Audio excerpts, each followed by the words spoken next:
ಭಗವತೆ ವಾಸುದೇವಾಯ. ಓಂ ನಮೋ ಭಗವತೆ ವಾಸುದೇವಾಯ. ಓಂ ನಮೋ ಭಗವತೆ ವಾಸುದೇವಾಯ. ಓಂ ನಮೋ ಭಗವತೆ ವಾಸುದೇವಾಯ. ಓಂ ನಮೋ ಭಗವತೆ ವಾಸುದೇವಾಯ. ಓಂ ನಮೋ ಭಗವತೆ ವಾಸುದೇವಾಯ. ಓಂ ನಮೋ ಭಗವತೆ ವಾಸುದೇವಾಯ. ಓಂ ನಮೋ ಭಗವತೆ ವಾಸುದೇವಾಯ. ಓಂ ನಮೋ ಭಗವತೆ ವಾಸುದೇವಾಯ. ಓಂ ನಮೋ ಭಗವತೆ ಇಲ್ಲಾರ್ದ ಮೊಬೈಲ್ ರಿಂಗ್ ಆಗ್ತಿತ್ತು ತಗೊಳ್ಳಿ. ಓಂ ನಮೋ ಭಗವತೆ ವಾಸುದೇವಾಯ. ಓಂ ನಮೋ ಭಗವತೆ ವಾಸುದೇವಾಯ. ಓಂ ನಮೋ ಭಗವತೆ ಓಂ ಶುಕ್ಲಾಂಬರಧರಂ ವಿಷ್ಣುಂ ಶಶಿವರ್ಣಂ ಚತುರ್ಭುಜಂ ಪ್ರಸನ್ನವದನಂ ಧ್ಯಾಯೇ ಸರ್ವವಿಘ್ನೋಪಶಾಂತಯೇ. ವಾಗೀಶಾದ್ಯಾಸು ಮನಸಃ ಸರ್ವಾರ್ಥಾನಾಮುಪಕ್ರಮೇ. ಯನ್ನತ್ವಾ ಕೃತಕೃತ್ಯಾ ಸ್ಯುಃ ತನ್ನಮಾಮಿ ಗಜಾನನಂ. ಓಂ ನಮೋ ಬ್ರಹ್ಮಾದಿಭ್ಯೋ ಬ್ರಹ್ಮವಿದ್ಯಾ ಸಂಪ್ರದಾಯಕರ್ತೃಭ್ಯೋ ವಂಶ ಋಷಿಭ್ಯೋ ನಮೋ ಮಹದ್ಭ್ಯೋ ನಮೋ ಗುರುಭ್ಯಃ. ಸರ್ವೋಪಪ್ಲವರಹಿತಃ ಪ್ರಜ್ಞಾನಘನಃ ಪ್ರತ್ಯಗರ್ಥೋ ಬ್ರಹ್ಮೈವಾಹಮಸ್ಮಿ ಬ್ರಹ್ಮೈವಾಹಮಸ್ಮಿ. ಶ್ರುತಿಸ್ಮೃತಿಪುರಾಣಾನಾಮಾಲಯಂ ಕರುಣಾಲಯಂ ನಮಾಮಿ ಭಗವತ್ಪಾದಶಂಕರಂ ಲೋಕಶಂಕರಂ. ಶಂಕರಂ ಶಂಕರಾಚಾರ್ಯಂ ಕೇಶವಂ ಬಾದರಾಯಣಂ. ಸೂತ್ರಭಾಷ್ಯಕೃತೌ ವಂದೇ ಭಗವಂತೌ ಪುನಃ ಪುನಃ. ಶ್ರೀಮಚ್ಛಂಕರ ಭಗವತ್ಪೂಜ್ಯಪಾದ ಮಹಾಸದ್ಗುರುಭ್ಯೋ ನಮಃ. ಶ್ರೀ ಶ್ರೀ ಸಚ್ಚಿದಾನಂದೇಂದ್ರ ಸರಸ್ವತಿ ಮಹಾಸದ್ಗುರುಭ್ಯೋ ನಮಃ. ಶ್ರೀ ಶ್ರೀ ಬ್ರಹ್ಮಚೈತನ್ಯ ಮಹಾಸದ್ಗುರುಭ್ಯೋ ನಮಃ. ಓಂ ಅದೃಶ್ಯೋಪಿ ಸ್ವಭಕ್ತಾನಾಂ ದೃಶ್ಯೋ ಭವತಿ ಯಃ ಸದಾ. ಅಚಿಂತ್ಯ ಮಹಿಮಾನಂತಂ ಆಶ್ರಯೇ ಭೀಷ್ಟ ಸಿದ್ಧಯೇ. ಸ್ವಾತ್ಮನ್ಯೇವಾಪ್ರತಿಮ ಪರಮ ಪ್ರೇಮ ಸೂತ್ರೇಣ ಬದ್ಧಃ. ಸರ್ವವ್ಯಾಪಿ ಪ್ರಭುರಪಿ ಸದಾ. ಯೇನ ಕ್ಲುಪ್ತಿಂ ಗತೋऽಸೌ ವೀಣಾಗಾನ ಪ್ರಕಟಿತ ಪರ ಪ್ರೇಮ ಸಾರಂ ಮುನೀಂದ್ರಂ. ಭಕ್ತ್ಯಾಚಾರ್ಯಂ ಭವಭಯನುದಂ ನೌಮ್ಯಹಂ ನಾರದಾಖ್ಯಂ. ಕಸ್ತೂರಿ ತಿಲಕಂ ಲಲಾಟಪಟಲೆ ವಕ್ಷಸ್ಥಲೆ ಕೌಸ್ತುಭಂ. ನಾಸಾಗ್ರೆ ವರಮೌಕ್ತಿಕಂ ಕರತಲೆ ವೇಣುಃ ಕರೆ ಕಂಕಣಂ. ಸರ್ವಾಂಗೇ ಹರಿಚಂದನಂ ಸುಲಲಿತಂ ಕಂಠೇ ಚ ಮುಕ್ತಾವಲಿ. ಗೋಪಸ್ತ್ರೀ ಪರಿವೇಷ್ಟಿತೋ ವಿಜಯತೆ ಗೋಪಾಲಚೂಡಾಮಣಿಃ. ಅಸ್ತಿ ಸ್ವಸ್ತರುಣೀ ಕರಾಗ್ರವಿಕಲತ್ ಕಲ್ಪಪ್ರಸೂನಾಪ್ಲುತಂ. ವಸ್ತು ಪ್ರಸ್ತುತ ವೇಣುನಾದಲಹರಿ ನಿರ್ವಾಣ ನಿರ್ವ್ಯಾಕುಲಂ. ಸ್ರಸ್ತ ನಿಬದ್ಧನೀ ವಿವಿಲಸತ್ ಗೋಪೀ ಸಹಸ್ರಾವೃತಂ. ಹಸ್ತನ್ಯಸ್ತನದಾಪವರ್ಗಮಖಿಲೋದಾರಂ ಕಿಶೋರಾಕೃತಿಃ. ಜನ್ಮಾದ್ಯಸ್ಯ ಯತೋನ್ಮಯಾದಿತರತಶ್ಚಾರ್ಥೇಷು ತೇನೇ ಬ್ರಹ್ಮಹೃದಾಯ ಆದಿಕವಯೇ ಮುಹ್ಯಂತಿ ಯತ್ಸೂರಯಃ. ತೇಜೋ ವಾರಿ ಮೃದಾ ಯಥಾ ವಿನಿಮಯೋ ಯತ್ರ ತ್ರಿಸರ್ಗೋ ಮೃಷಾ. ಧಾಮ್ನಾ ಸ್ವೇನ ಸದಾ ನಿರಸ್ತಕುಹಕಂ ಸತ್ಯಂ ಪರಂ ಧೀಮಹಿ. ಧರ್ಮ ಪ್ರೋಜ್झितकैतवोऽत्र ಪರಮೋ ನಿರ್ಮತ್ಸರಾಣಾಂ ಸತಾಂ. ವೇದ್ಯಂ ವಾಸ್ತವಮತ್ರ ವಸ್ತು ಶಿವದಂ ತಾಪತ್ರಯೋನ್ಮೂಲನಂ. ಶ್ರೀಮದ್ಭಾಗವತೆ ಮಹಾಮುನಿಕೃತೆ ಕಿಂ ವಾ ಪರೈರೀಶ್ವರಃ. ಸದ್ಯೋ ಹೃದ್ಯವರುಧ್ಯತೆऽತ್ರ ಕೃತಿಭಿಃ ಶುಶ್ರೂಷುಭಿಸ್ತತ್ಕ್ಷಣಾತ್. ಯಂ ಪ್ರವ್ರಜन्तಮನುಪೇತಮಪೇತ ಕೃತ್ಯಂ ದ್ವೈಪಾಯನೋ ವಿರಹ ಕಾತರ ಆಜುಹಾವ. ಪುತ್ರೇತಿ ತನ್ಮಯತಯಾ ತರವೋಭಿನೇದುಃ. ತಂ ಸರ್ವಭೂತ ಹೃದಯಂ ಮುನಿಮಾನತೋಸ್ಮಿ. ಓಂ ನಮೋ ಭಗವತೆ ವಾಸುದೇವಾಯ. ಓಂ ನಮೋ ನಾರಾಯಣಾಯ. ಶ್ರೀಕೃಷ್ಣ ಪರಬ್ರಹ್ಮಣೇ ನಮಃ. ಭಗವದ್ಭಕ್ತರಲ್ಲಿ ಸವಿನಯ ವಿಜ್ಞಾಪನೆ. ಪರಮ ಪೂಜ್ಯ ಅದ್ವಯಾನಂದೇಂದ್ರ ಸರಸ್ವತಿ ಮಹಾಸ್ವಾಮಿಗಳವರ ಚರಣ ಕಮಲಗಳನ್ನು ಸ್ಮರಿಸಿಕೊಳ್ಳುತ್ತಾ ಶ್ರೀಮದ್ ಭಾಗವತ ಸಪ್ತಾಹ ಜ್ಞಾನ ಯಜ್ಞ. ನೋಡಿ, ಕಳೆದ ವರ್ಷವೂ ಕೂಡ ಈ ಅಪ್ರಮೇಯನ ನವನೀತ ಕೃಷ್ಣನ ಸನ್ನಿಧಾನಕ್ಕೆ ಆ ಅಪ್ರಮೇಯನೇ ಕರೆಸಿಕೊಂಡಿದ್ದ. ಆ ಭಗವಂತನ ಆಶೀರ್ವಾದ ಮತ್ತು ಇಲ್ಲಿರುವಂತಹ ಹಿರಿಯರ ಒಂದು ಸುಹೃದತೆ, ಆ ನಿಮಿತ್ತದಿಂದ ಮೊನ್ನೆ ನನಗೆ ಒಬ್ಬರು ಹಿರಿಯರು ಸಿಕ್ಕಾಗ ಹೇಳಿದ್ರು, ಗುರುಗಳೇ, ಆ ಕ್ಷೇತ್ರಕ್ಕೆ 2ನೇ ಸಲ ನೀವೇ ಹೋಗ್ತಾ ಇರೋದು ಅಂತ.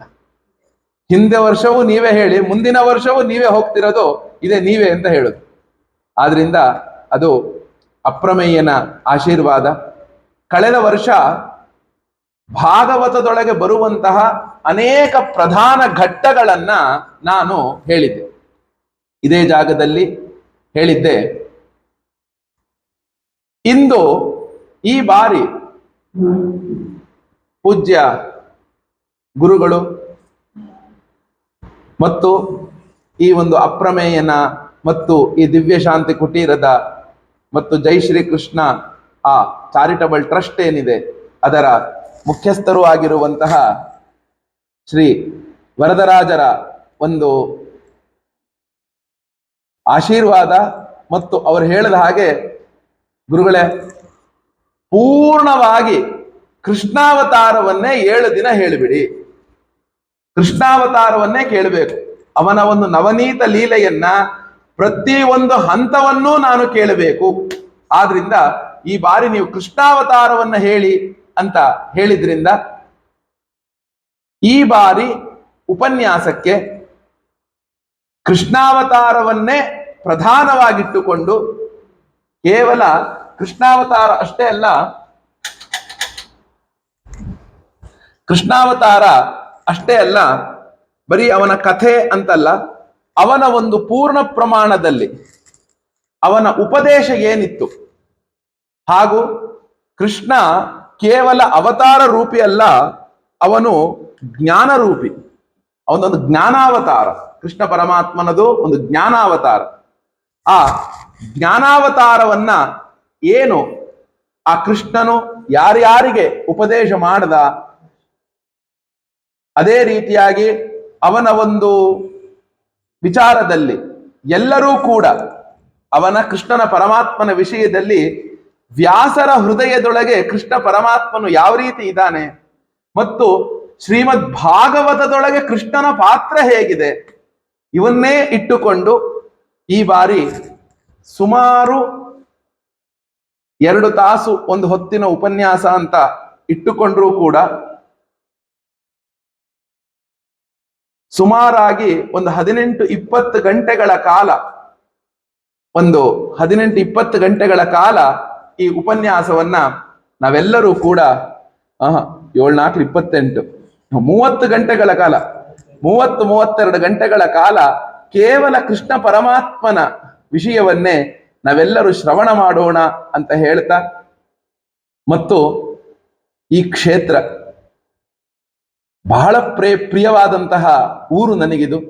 ಈಗಲೂ ಆ ಭಾಗವತವನ್ನ ಹೊತ್ತುಕೊಂಡು ಬರಬೇಕಾದ್ರೆ ಹಿರಿಯರಿಗೆ ಹೇಳಿದೆ ನಾನು, ಏನಂತ ಅಂದ್ರೆ, ಇಲ್ಲೇ ಎಲ್ಲೋ ನೋಡಿಪ ಒಂದು ಸಣ್ಣ ಜಾಗನ, ನನ್ನ ವೃದ್ಧಾಪ್ಯ ಜೀವನವನ್ನ ಆ ಕೃಷ್ಣನ ಸನ್ನಿಧಾನದಲ್ಲೇ ಕಳೆದು ಬಿಡ್ತೇನೆ ಅಂತ, ಆ ಕೃಷ್ಣನ ಸನ್ನಿಧಾನದಲ್ಲೇ ಕಳಿತೇನೆ ಅಂತ ಈಗಲೂ ಕೂಡ ಅವ್ರಿಗೆ ಹೇಳಿದೆ.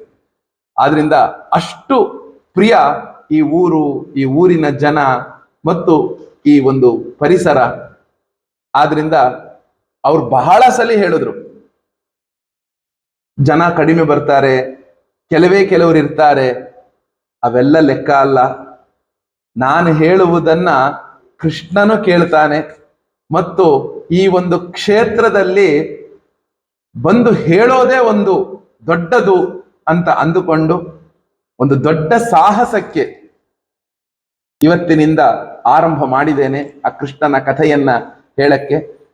ಇದನ್ನ ಎಷ್ಟರ ಮಟ್ಟಿಗೆ ಆ ಕೃಷ್ಣ ನಡೆಸ್ಕೊಳ್ತಾನೆ ಅನ್ನೋದಕ್ಕಿಂತಲೂ ಕೂಡ ಹೆಚ್ಚಾಗಿ ಅವನೇ ಇದನ್ನ ಮುಂದೆ ನಿಂತು ನಡೆಸಬೇಕು ಅಂತ ಹೇಳ್ತಾ, ನಾವೆಲ್ಲರೂ ಕೂಡ ಹೇಳುವ ಹಾಗೆ ಶ್ರೀಮದ್ ಭಾಗವತ ಮಹಾರ್ಣವ, ಅದು ಭಕ್ತಿ ಅರ್ಣವ. ಭಾಗವತ ಅನ್ನುವಂತಹದ್ದು ಒಂದು ಭಕ್ತಿ. ಆ ಭಕ್ತಿಯ ಸಮುದ್ರದೊಳಗೆ, ಭಕ್ತಿಯ ಸಾಗರದೊಳಗೆ ನಾವೆಲ್ಲರೂ ಕೂಡ ಮುಳುಗುವಂಥವರಾಗೋಣ ಅಂತ ಹೇಳ್ತಾ ಇವತ್ತಿನಿಂದ ಆರಂಭವನ್ನ ಮಾಡ್ತೇನೆ. ಇದರ ಪೂರ್ವ ಪೀಠಿಕೆಯ ಉಪನ್ಯಾಸವನ್ನ ಬಹಳ ಹಿಂದೆಯೂ ಕೂಡ ಹೇಳಿದ್ರಿಂದ ಪುರಾಣ ಅಂದ್ರೇನು, ಮತ್ತು ಈ ಭಾಗವತ ನಡೆದು ಬಂದ ದಾರಿ, ಮತ್ತು ಇಲ್ಲೆಲ್ಲ ಕೆಲವರೆಲ್ಲರೂ ಕೂಡ ಮೊನ್ನೆ ತಾನೇ ಒಂದು ಸಪ್ತಾಹ ಮಾಡಿದ್ದೇನೆ, ಅದರ ಒಂದು ಪೂರ್ವ ಪೀಠಿಕಾ ಉಪನ್ಯಾಸಕ್ಕೂ ಬಂದಿದ್ರಿಂದ ಭಾಗವತದೊಳಗೆ ಹೇಗೆ ಈ ಒಂದು ಪೀಠಿಕಾ ಬಿಟ್ಟು, ಭಾಗವತದ ಮಾಹಾತ್ಮ್ಯ ಬಿಟ್ಟು ಗ್ರಂಥ ಆರಂಭ ಆದ ನಂತರ ಹೇಗೆ ಈ ಭಾಗವತ ನಡೆದು ಬಂತು. ಯಾಕಂದ್ರೆ ನಾವೆಲ್ಲ ಅಂದುಕೊಳ್ತೇವೆ ಕೃಷ್ಣನು ಭಾಗವತದೊಳಗೆ ದಶಮ ಸ್ಕಂದದಿಂದ ಬರ್ತಾನೆ ಅಂತ. ಇಲ್ಲ, ಕೃಷ್ಣನು ಪ್ರಥಮ ಸ್ಕಂದದಲ್ಲಿಯೇ ಇದ್ದಾನೆ. ಶ್ರೀಕೃಷ್ಣ ಪರಮಾತ್ಮನು ಪ್ರಥಮ ಸ್ಕಂದದಲ್ಲಿಯೇ ಇರುವಂಥವನಾಗಿದ್ದಾನೆ. ಆ ರೀತಿ ಭಾಗವತ ನಡೆದು ಬಂದ ದಾರಿ ಹಾಗೂ ಈ ಒಂದು ಪೂರ್ವ ಪೀಠಿಕಾ ಉಪನ್ಯಾಸವನ್ನ ನಾವೆಲ್ಲರೂ ಕೂಡ ನೋಡೋಣ. ಯಾಕೆ ಅಂದ್ರೆ ಈ ಭಾಗವತದೊಳಗೆ ಏನಿದೆ ಏನಿಲ್ಲ ಎಲ್ಲವೂ ಕೂಡ ಇದೆ. ಭಕ್ತರ ಚರಿತ್ರೆ ಇದೆ, ಭಗವಂತನ ಅವತಾರಗಳ ಕಥೆ ಇದೆ, ಆ ಕೃಷ್ಣನ ದಿವ್ಯ ಚರಿತ್ರೆ, ಅವನ ಬಾಲಲೀಲೆ, ಅವನ ನವನೀತ ಲೀಲೆ, ಗೋಚಾರಣ, ಮುರಳೀಗಾನ, ಬ್ರಹ್ಮನ ಗರ್ವಭಂಗ, ಕಾಳೀಯ ದಮನ, ದಾವಾಗ್ನಿಪಾನ, ಗೋಪಿಕಾ ಗೀತ ಹಾಗೂ ರಾಸಪಂಚಾಧ್ಯಾಯಿ ಎಲ್ಲಾ ಒಂದು ಲೀಲೆಗಳನ್ನು ಭಗವಂತ ತೋರಿಸಿದ್ದಾನೆ. ಕೃಷ್ಣನು ಎಷ್ಟು ಜನರನ್ನ ಉದ್ಧರಿಸಿದ್ದಾನೆ ಹೇಳುವ ಹಾಗೆಯೇ ಪೂತನ, ತೃಣಾವರ್ತ, ಶಕಟ, ಪ್ರಲಂಬ, ಧೇನುಕ, ಬಕ, ವತ್ಸ, ಕಂಸ ಅನೇಕ ದಾನವರ ಉದ್ಧಾರವನ್ನ ಮಾಡಿದ್ದಾನೆ. ಮತ್ತು ಕೃಷ್ಣನ ಒಂದು ದಶಮಸ್ಕಂದದಲ್ಲಿಯೇ ಗೋಪಿಕಾ ಗೀತೆ, ಯುಗ್ಮ ಗೀತೆ, ಶ್ರುತಿಗೀತೆ, ಭ್ರಮರ ಗೀತೆ, ವೇಣುಗೀತೆ, ಉದ್ಧವ ಗೀತೆ, ಏಕಾದಶ ಸ್ಕಂದದಲ್ಲಿ ಬರುತ್ತೆ ಉದ್ಧವ ಗೀತೆ, ಆದರೂ ಅದನ್ನ ಕೃಷ್ಣ ಪರಮಾತ್ಮನೇ ನಮಗೆ ತಿಳಿಸಿರುವಂಥವನಾಗಿದ್ದಾನೆ. ಈ ಎಲ್ಲಾ ಗೀತೆಗಳು ಎಲ್ಲವೂ ಕೂಡ ಆ ಕೃಷ್ಣನ ಸ್ನೇಹಿತನ ಕಥೆ, ಸುಧಾಮನ ಚರಿತ್ರೆ ಎಲ್ಲವೂ ಕೂಡ ಈ ಒಂದು ಭಾಗದೊಳಗೆ ಇರುವಂಥದ್ದು ಆಗಿದೆ. ಅಂತಹ ಕೃಷ್ಣ ಚರಿತ್ರೆಯನ್ನ ನಾವು ಇಂದಿನಿಂದ ಶ್ರವಣವನ್ನ ಮಾಡುವವರು ಆಗೋಣ. ನೋಡಿ, ಈ ಒಂದು ಪುರಾಣ ನಮಗೆ ಆರಂಭ ಆಗುವಂಥದ್ದೇ ಎಲ್ಲಪ್ಪ ಅಂದ್ರೆ ನೈಮಿಷಾರಣ್ಯದಲ್ಲಿ ಆರಂಭ ಆಗತ್ತೆ. ರೋಮ ಹರ್ಷಣರ ಮಗ ಉಗ್ರಶ್ರವಸ್ಸು ಅಂತ, ಅವರನ್ನ ಸೂತ ಪುರಾಣಿಕರು ಅಂತ ನಮ್ಮೆಲ್ಲ ಪುರಾಣದಲ್ಲಿಗೂ ಕೂಡ ಕರೆದಿದ್ದಾರೆ. ರೋಮಹರ್ಷಣರು ಸಾಕ್ಷಾತ್ತಾಗಿ ವ್ಯಾಸರ ಶಿಷ್ಯರು, ವೇದವ್ಯಾಸರ ಶಿಷ್ಯರು. ವ್ಯಾಸರಿಂದಲೇ ಭಾಗವತವನ್ನ ಮತ್ತು ಎಲ್ಲಾ ಪುರಾಣಗಳನ್ನು ಕೂಡ ಅಧ್ಯಯನ ಮಾಡಿದಂಥವರು ರೋಮಹರ್ಷಣರು. ಆ ರೋಮಹರ್ಷಣರ ಸುಪುತ್ರ ಈ ಉಗ್ರಶ್ರವಸ್ಸು. ಅವನನ್ನ ಸೂತ ಪುರಾಣಿಕ ಅಂತ ಎಲ್ಲಾ ನಮ್ಮ ಒಂದು ಪುರಾಣಗಳೊಳಗೆ ಕರೆದಿದ್ದಾರೆ. ಯಾಕಂದ್ರೆ 18 ಪುರಾಣಗಳನ್ನ ರಚಿಸಿದಂಥವರು ವ್ಯಾಸರೇ ಆದರೂ ಕೂಡ ಆ 18 ಪುರಾಣಗಳನ್ನ ನೈಮಿಷಾರಣ್ಯದಲ್ಲಿ ಶೌನಕಾದಿ ಋಷಿಗಳಿಗೆ ತಿಳಿಸಿದಂಥದ್ದು ಸೂತ ಪುರಾಣಿಕರು ತಿಳಿಸಿದ್ದು. ಆ ಒಂದು ಸೂತ ಪುರಾಣಿಕರ ವಿಷಯವನ್ನ ಅವರು ಹೇಳ್ತಾರೆ, ಗುರುಗಳೇ, ಈ ಕಲಿಯುಗದೊಳಗೆ ತುಂಬಾ ಒಂದು ದೊಡ್ಡದಾದಂತಹ, ಕಲಿಯುಗದೊಳಗೆ ತುಂಬಾ ಘನಘೋರ ಘಟನೆಗಳು ನಡೀತಿದೆ ಮತ್ತು ಎಲ್ಲ ಜೀವರುಗಳು ಕೂಡ ಅಧರ್ಮ ಮಾರ್ಗಕ್ಕೆ ಹೋಗ್ತಾ ಇದ್ದಾರೆ. ಇಂತಹ ಒಂದು ಅಧರ್ಮ ಮಾರ್ಗದಿಂದ ಉದ್ಧರಿಸುವುದನ್ನ ನೀವು ಏನನ್ನಾದರೂ ಕೂಡ ಹೇಳಬೇಕು ಅಂತ ಹೇಳಿದಾಗ ಹೇಳ್ತಾರೆ, ನೋಡಪ್ಪ, ಕಾಲವ್ಯಾಲ ಮುಖಗ್ರಾಸ ತ್ರಾಸ ನಿರ್ನಾಶ ಹೇತವೇ ಶ್ರೀಮದ್ ಭಾಗವತಂ ಶಾಸ್ತ್ರಂ ಕಲೌ ಕೀರೇಣ ಭಾಷಿತಂ. ಯಾರು ಈ ಕಾಲ ಸಮಯ ಅನ್ನುವಂತಹ ಒಂದು ಮೃತ್ಯುವಿನ ಬಾಯಿಯ ಒಳಗೆ ಎಲ್ಲರೂ ಕೂಡ ಸಿಗಹಾಕಿಕೊಂಡಿದ್ದಾರೆ. ಸಮಯ ಅನ್ನುವಂತಹ ಒಂದು ಮೃತ್ಯುವಿನ ಬಾಯಿಯ ಒಳಗೆ ಇಡೀ ಎಲ್ಲರೂ ಕೂಡ ಸಿಗಹಾಕಿಕೊಂಡಿದ್ದಾರೆ. ಅಂತಹ ಒಂದು ಕಾಲ ಅನ್ನುವ ಮೃತ್ಯುವಿನ ಬಾಯಿಯಿಂದ ಬಿಡಿಸುವುದು ಯಾವುದಾದರೂ ಒಂದು ಇದೆಯಪ್ಪ ಅಂದ್ರೆ ಅದು ಶ್ರೀಮದ್ ಭಾಗವತ ಶಾಸ್ತ್ರ. ಆ ಭಾಗವತವನ್ನ ಹೇಳಿದಂಥದ್ದು ಯಾರು? ಶುಕ ಮಹಾಮುನಿಗಳು. ಶುಕ ಮಹಾಮುನಿಗಳು ಆ ಭಾಗವತವನ್ನ ತಿಳಿಸುವಂತವರು ಆದ್ರು. ಯಾರಿಗೆ ಹೇಳಿದ್ದು? ಪರೀಕ್ಷಿತ ಮಹಾರಾಜನಿಗೆ ಈ ಭಾಗವತವನ್ನ ತಿಳಿಸಿದ್ದು. ಪರೀಕ್ಷಿತ ಮಹಾರಾಜನಿಗೆ ಈ ಭಾಗವತ ಗ್ರಂಥವನ್ನ ಹೇಳಿದಾಗತ್ತೆ. ಪರೀಕ್ಷಿತನ ಕಥೆ ಮುಂದಕ್ಕೆ ಒಂದ್ ಸ್ವಲ್ಪ ಹೇಳ್ತೇನೆ. ಯಾವಾಗ ಹೇಳಿಬಿಡ್ತೇನೆ, ಯಾಕಂದ್ರೆ ಅದು ಆ ಸಮಯ ಬಂದ ಹೇಳಿ ಮುಗಿಸ್ಬಿಟ್ರೆ ಅನುಕೂಲ.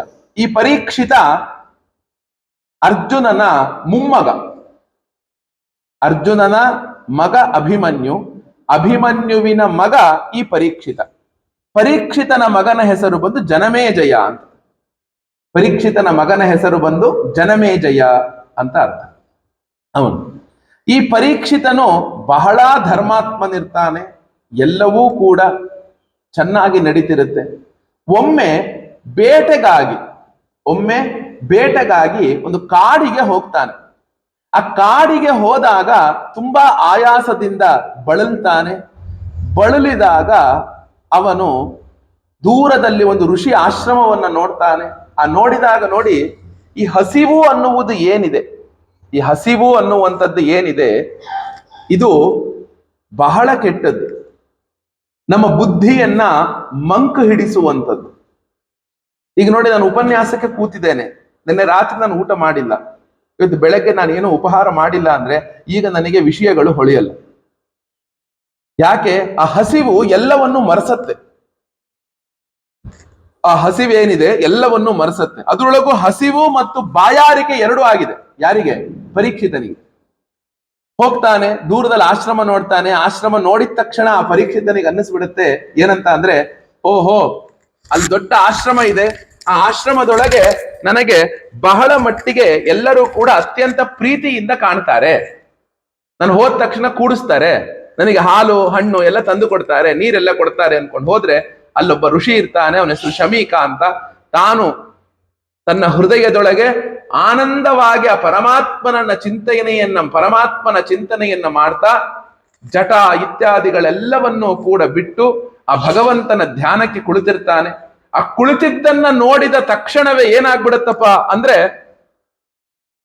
ಪರೀಕ್ಷಿತನು ಅಂದುಕೊಳ್ತಾನೆ, ನಾನು ಬರುವುದನ್ನ ನೋಡಿಯೇ ನನಗೆ ಉಪಚಾರ ಮಾಡಬೇಕು ಎಂಬ ಉದ್ದೇಶದಿಂದ ಇವನು ಈ ರೀತಿ ಕುಳಿತಿದ್ದಾನೆ ಅಂತ ಅಂದುಕೊಂಡು ಬಿಡ್ತಾನೆ. ಆ ನಿಮಿತ್ತದಿಂದ ತಕ್ಷಣ ಅಲ್ಲೇ ಇವನಿಗೆ ಮಾಡ್ತೀನಿ ತಡಿ ಅನ್ಕೊಂಡು ಅಲ್ಲೇ ಇದ್ದಂತಹ ಒಂದು ಸತ್ತ ಹಾವನ್ನ ಅವನ ಕೊರಳಿನ ಮೇಲೆ ಹಾಕಿಬಿಡ್ತಾನೆ. ನೋಡಿ, ಇಷ್ಟೊಂದು ಬುದ್ಧಿವಂತನಾದಂತಹವನು, ಕೃಷ್ಣನಿಂದ ರಕ್ಷಿಸಿಕೊಂಡವನು. ಅದು ಮೊದಲನೆಯ ಸ್ಕಂದದಲ್ಲೇ ಬರುತ್ತೆ, ಭಾಗವತದ ಮೊದಲನೇ ಸ್ಕಂದದಲ್ಲೇ ಬರುತ್ತೆ. ಆ ಅಶ್ವತ್ಥಾಮನು ನೋಡಿ, ಇದು ಹಿಂದೆ ಮುಂದೆ ಆಗತ್ತೆ ಕಥೆ. ಯಾಕೆ ಅಂದ್ರೆ ಇವತ್ ಸಂಜೆ ನಾನು ಕೃಷ್ಣನನ್ನು ಹುಟ್ಟಿಸ್ಬೇಕು ಅಂದ್ರೆ ಹಿಂದಿನ ಕಥೆ ಎಲ್ಲವನ್ನೂ ಕೂಡ ನೀವು ಕೇಳಲೇಬೇಕು. ಯಾಕಂದ್ರೆ ಇವತ್ ಸಂಜೆನೂ ಮತ್ ನಾನು ಇದನ್ನೇ ಹೇಳಿದ್ರೆ ಕೃಷ್ಣ ನಾಳೆ ಹುಟ್ಟದ ಅಂದ್ರೆ ಅವನ ಕಥೆ ಇನ್ನೂ ಜಾಸ್ತಿ ಹೇಳಕ್ಕಾಗಲ್ಲ. ಅದಕ್ಕೆ ಇವತ್ತಿನ ಮೊದಲನೇ ಉಪನ್ಯಾಸ ಏನಿದೆ ಒಂಚೂರು ಹಿಂದೆ ಮುಂದೆ ಆಗತ್ತೆ, ಅದೆಲ್ಲ ನೀವು ಅಡ್ಜಸ್ಟ್ ಮಾಡ್ಕೊಂಡ್ಬಿಡ್ಬೇಕು. ಏನು? ಪರೀಕ್ಷಿತನಿಗೆ ಯಾವಾಗ ಅಶ್ವತ್ಥಾಮನು ಗರ್ಭದಲ್ಲಿರ್ಬೇಕಾದ್ರೆ ಬ್ರಹ್ಮಾಸ್ತ್ರವನ್ನ ಬಿಡ್ತಾನೆ, ಆಗ ಕೃಷ್ಣ ಪರಮಾತ್ಮನನ್ನ ಯಾವಾಗ ಆ ಉತ್ತರೆ ಸ್ತೋತ್ರವನ್ನ ಮಾಡ್ತಾಳೆ, ಶರಣು ಹೋಗ್ತಾಳೆ, ಗರ್ಭದೊಳಗಿರುವಂತಹ ಆ ಪರೀಕ್ಷಿತನನ್ನ ಕೃಷ್ಣ ಪರಮಾತ್ಮನು ಬಂದು ಕಾಪಾಡಿರ್ತಾನೆ. ಅಂತಹ ಕೃಷ್ಣನಿಂದ ರಕ್ಷಿಸಿಕೊಂಡಂತಹ ಪರೀಕ್ಷಿತನಿಗೆ ಏತಕ್ಕಾಗಿ ಇಂತಹ ಒಂದು ದುಷ್ಟ ಬುದ್ಧಿ ಬಂತು? ಅದು ಎಂತಹ ದುಷ್ಟ ಬುದ್ಧಿ? ಸಣ್ಣದಾಗಿ ಯೋಚನೆ ಮಾಡಿ. ಒಬ್ಬ ಋಷಿಯ ಕೊರಳಿನ ಮೇಲೆ ಸತ್ತ ಹಾವನ್ನ ಹಾಕುವ ದುಷ್ಟ ಬುದ್ಧಿ. ಈಗ ಒಬ್ಬ ಸಾಮಾನ್ಯನಾದ ನನಗೆ ಬರುತ್ತಾ? ಈಗ ನಿಮಗೆಲ್ಲ, ನೀವು ಇಷ್ಟೆಲ್ಲ ಕೂತಿದ್ದೀರಪ್ಪ, ನಿಮಗೆ ಯಾರಿಗಾರು ಒಬ್ಬ ಋಷಿ ಬೇಕಾಗಿಲ್ಲ, ಯಾವನೇ ಒಬ್ಬ ಇದಾನೆ ಅಂತ ಹೇಳಿದ್ರು ಅವನಿಗೆ ಹೋಗಿ ನೀವೇನಾದ್ರು ಒಂದು ಅಪಚಾರ ಮಾಡಕ್ಕಾಗತ್ತಾ? ಅದ್ರೊಳಗೂ ಕೂಡ ಕಲಿಯನ್ನ ನಿಗ್ರಹ ಮಾಡಿದವನು, ಕೃಷ್ಣನಿಂದ ರಕ್ಷಿಸಿಕೊಂಡವನು, ಅರ್ಜುನನ ಮೊಮ್ಮಗನು, ಅವನಿಗೆ ಹೇಗೆ ಬಂತು? ಒಂದು ತಿಳ್ಕೊಳ್ಳಿ, ಯಾವಾಗ ನಮ್ಮ ಪ್ರಾರಬ್ಧ ಕರ್ಮ ಅನ್ನೋದು ನಮ್ಮ ಹಣೆಯ ಮೇಲೆ ಬಂದು ಕೂಡತ್ತೆ, ಎಂತ ಬುದ್ಧಿವಂತರ ಬುದ್ಧಿಯೂ ಕೂಡ ಮಣ್ಣು ಹಿಡಿಯುತ್ತೆ ಅಂತ.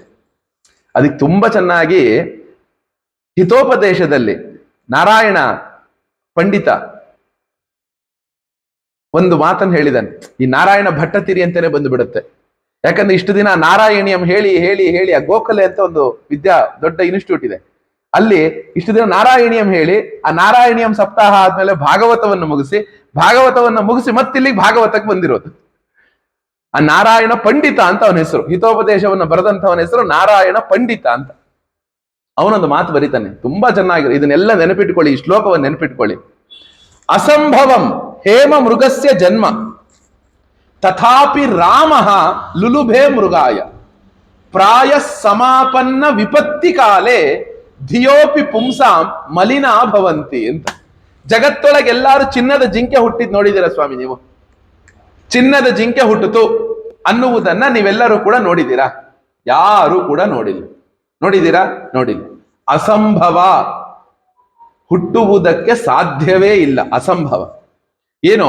ಹೇಮ ಮೃಗಸ್ಯ ಜನ್ಮ, ಚಿನ್ನದ ಜಿಂಕೆ ಹುಟ್ಟೋದು. ಸೀತಾ ಏನೋ ಹೇಳುದ್ಲಪ್ಪ, ರೀ ರೀ ರೀ ರೀ ರೀ ರೀ ಆ ಚಿನ್ನದ ಜಿಂಕೆ ತಗೊಂಬರ್ರಿ ತಥಾ ಆ ಮಾತನ್ನ ಹೇಳಿದ ತಕ್ಷಣವೇ ರಾಮ ಏನ್ ಹೇಳ್ಬೇಕಿತ್ತು? ದಡ್ಡ, ಎಲ್ಲರೂ ಚಿನ್ನದ ಜಿಂಕೆ ಇದೆಯೇನೋ, ಎಲ್ಲರೂ ಹುಟ್ಟಿದ್ ನೋಡಿದ್ಯೇನೋ, ನೋಡು ಇಲ್ಲಿಂದನೇ ಒಂದು ಬಾಣ ಬಿಡ್ತೀನಿ, ಆ ಚಿನ್ನದ ಜಿಂಕೆ ಹೆಂಗ್ ಕೆಳಗೆ ಬೀಳುತ್ತೆ ನೋಡು ಅಂತ ಹೇಳ್ಬೇಕಿತ್ತು. ರಾಮ ಏನ್ ಮಾಡ್ದ? ರಾಮ ಅಯ್ಯೋ ಯಾವತ್ತೂ ನನ್ನ ಹೆಂಡತಿ ಏನೂ ಕೇಳಿಲ್ಲ, ಇವತ್ತು ಮೊದಲನೇ ಸಲ ಕೇಳಿದಾಳೆ, ನಾನು ಹೋಗಿ ಬಂದ್ಬಿಡ್ತೀನಿ ಅಂತ ಹೊರಟ. ಯಾವ್ದ್ರಿಂದ ಹೊರಟ? ಚಿನ್ನದ ಜಿಂಕೆ ಹೊರಟ. ತಥಾಪಿ ರಾಮ ಲುಲುಭೆ ಮೃಗಾಯ, ರಾಮನ ಬುದ್ಧಿವಂತಿಕೆ ಎಲ್ಲಿ ಹೋಗಿತ್ತಪ್ಪ? ರಾಮಚಂದ್ರನ ಬುದ್ಧಿವಂತಿಕೆ ಈಗ ನನ್ನ ಹೆಂಡತಿ ನನಗೆ ಹೇಳಿದ್ಲು, ರೀ ರೀ ರೀ ಬರ್ಬೇಕಾದ್ರೆ ಏನಾದ್ರೂ ಒಂದು ಆನೆ ಕರ್ಕೊಂಡ್ಬರ್ರಿ ಮನೆಗೆ ಅಂತ. ಅಯ್ಯೋ ನನ್ನ ಹೆಂಡತಿ ಯಾವತ್ತೂ ಕೇಳಿಲ್ಲ, ಹೋಗಿ ಆನೆ ಹುಡ್ಕೊಂಡು ಹೋಗ್ತೀನ? ಅಯ್ಯೋ ದಡ್ಡ ಮುಂಡದೆ, ಆನೆ ತಂದು ಎಲ್ಲಿ ಕಟ್ಟಕಂತೀಯ? ನಾವಿರಕ್ಕೆ ಜಾಗ ಇಲ್ಲ, ಅದಕ್ಕೇನ್ ಹಾಕ್ತೀಯ ನೀನು? ಏನಂತೀನ ಅವಳಿಗೆ? ಅವಳೇನೋ ಕೇಳಿದ್ಲು ಅಂತ ನಾನ್ ಮಾಡ್ಬೇಕಲ್ಲ ಅದನ್ನ. ಆದರೂ ತಥಾಪಿ ರಾಮ ಲುಲುಭೆ ಮೃಗಾಯ. ಅದಕ್ಕೆ ನೋಡಿ ಮುಂದಿನ ವಾಕ್ಯ ತುಂಬಾ ಮುಖ್ಯ. ಪ್ರಾಯ ಸಮಾಪನ್ನ ವಿಪತ್ತಿ ಕಾಲೇ ಧಿಯೋಪಿ ಪುಂಸಾಂ ಮಲಿನಾ ಭವಂತಿ. ವಿಪತ್ತಿನ ಕಾಲ ಅನ್ನುವುದು ನಮ್ಮ ತಲೆಯ ಮೇಲೆ ಬಂದು ಕೂತಾಗ ಎಂಥ ಬುದ್ಧಿವಂತನ ಬುದ್ಧಿವಂತಿಕೆಯು ಮಣ್ಣು ಹಿಡಿಯುತ್ತೆ.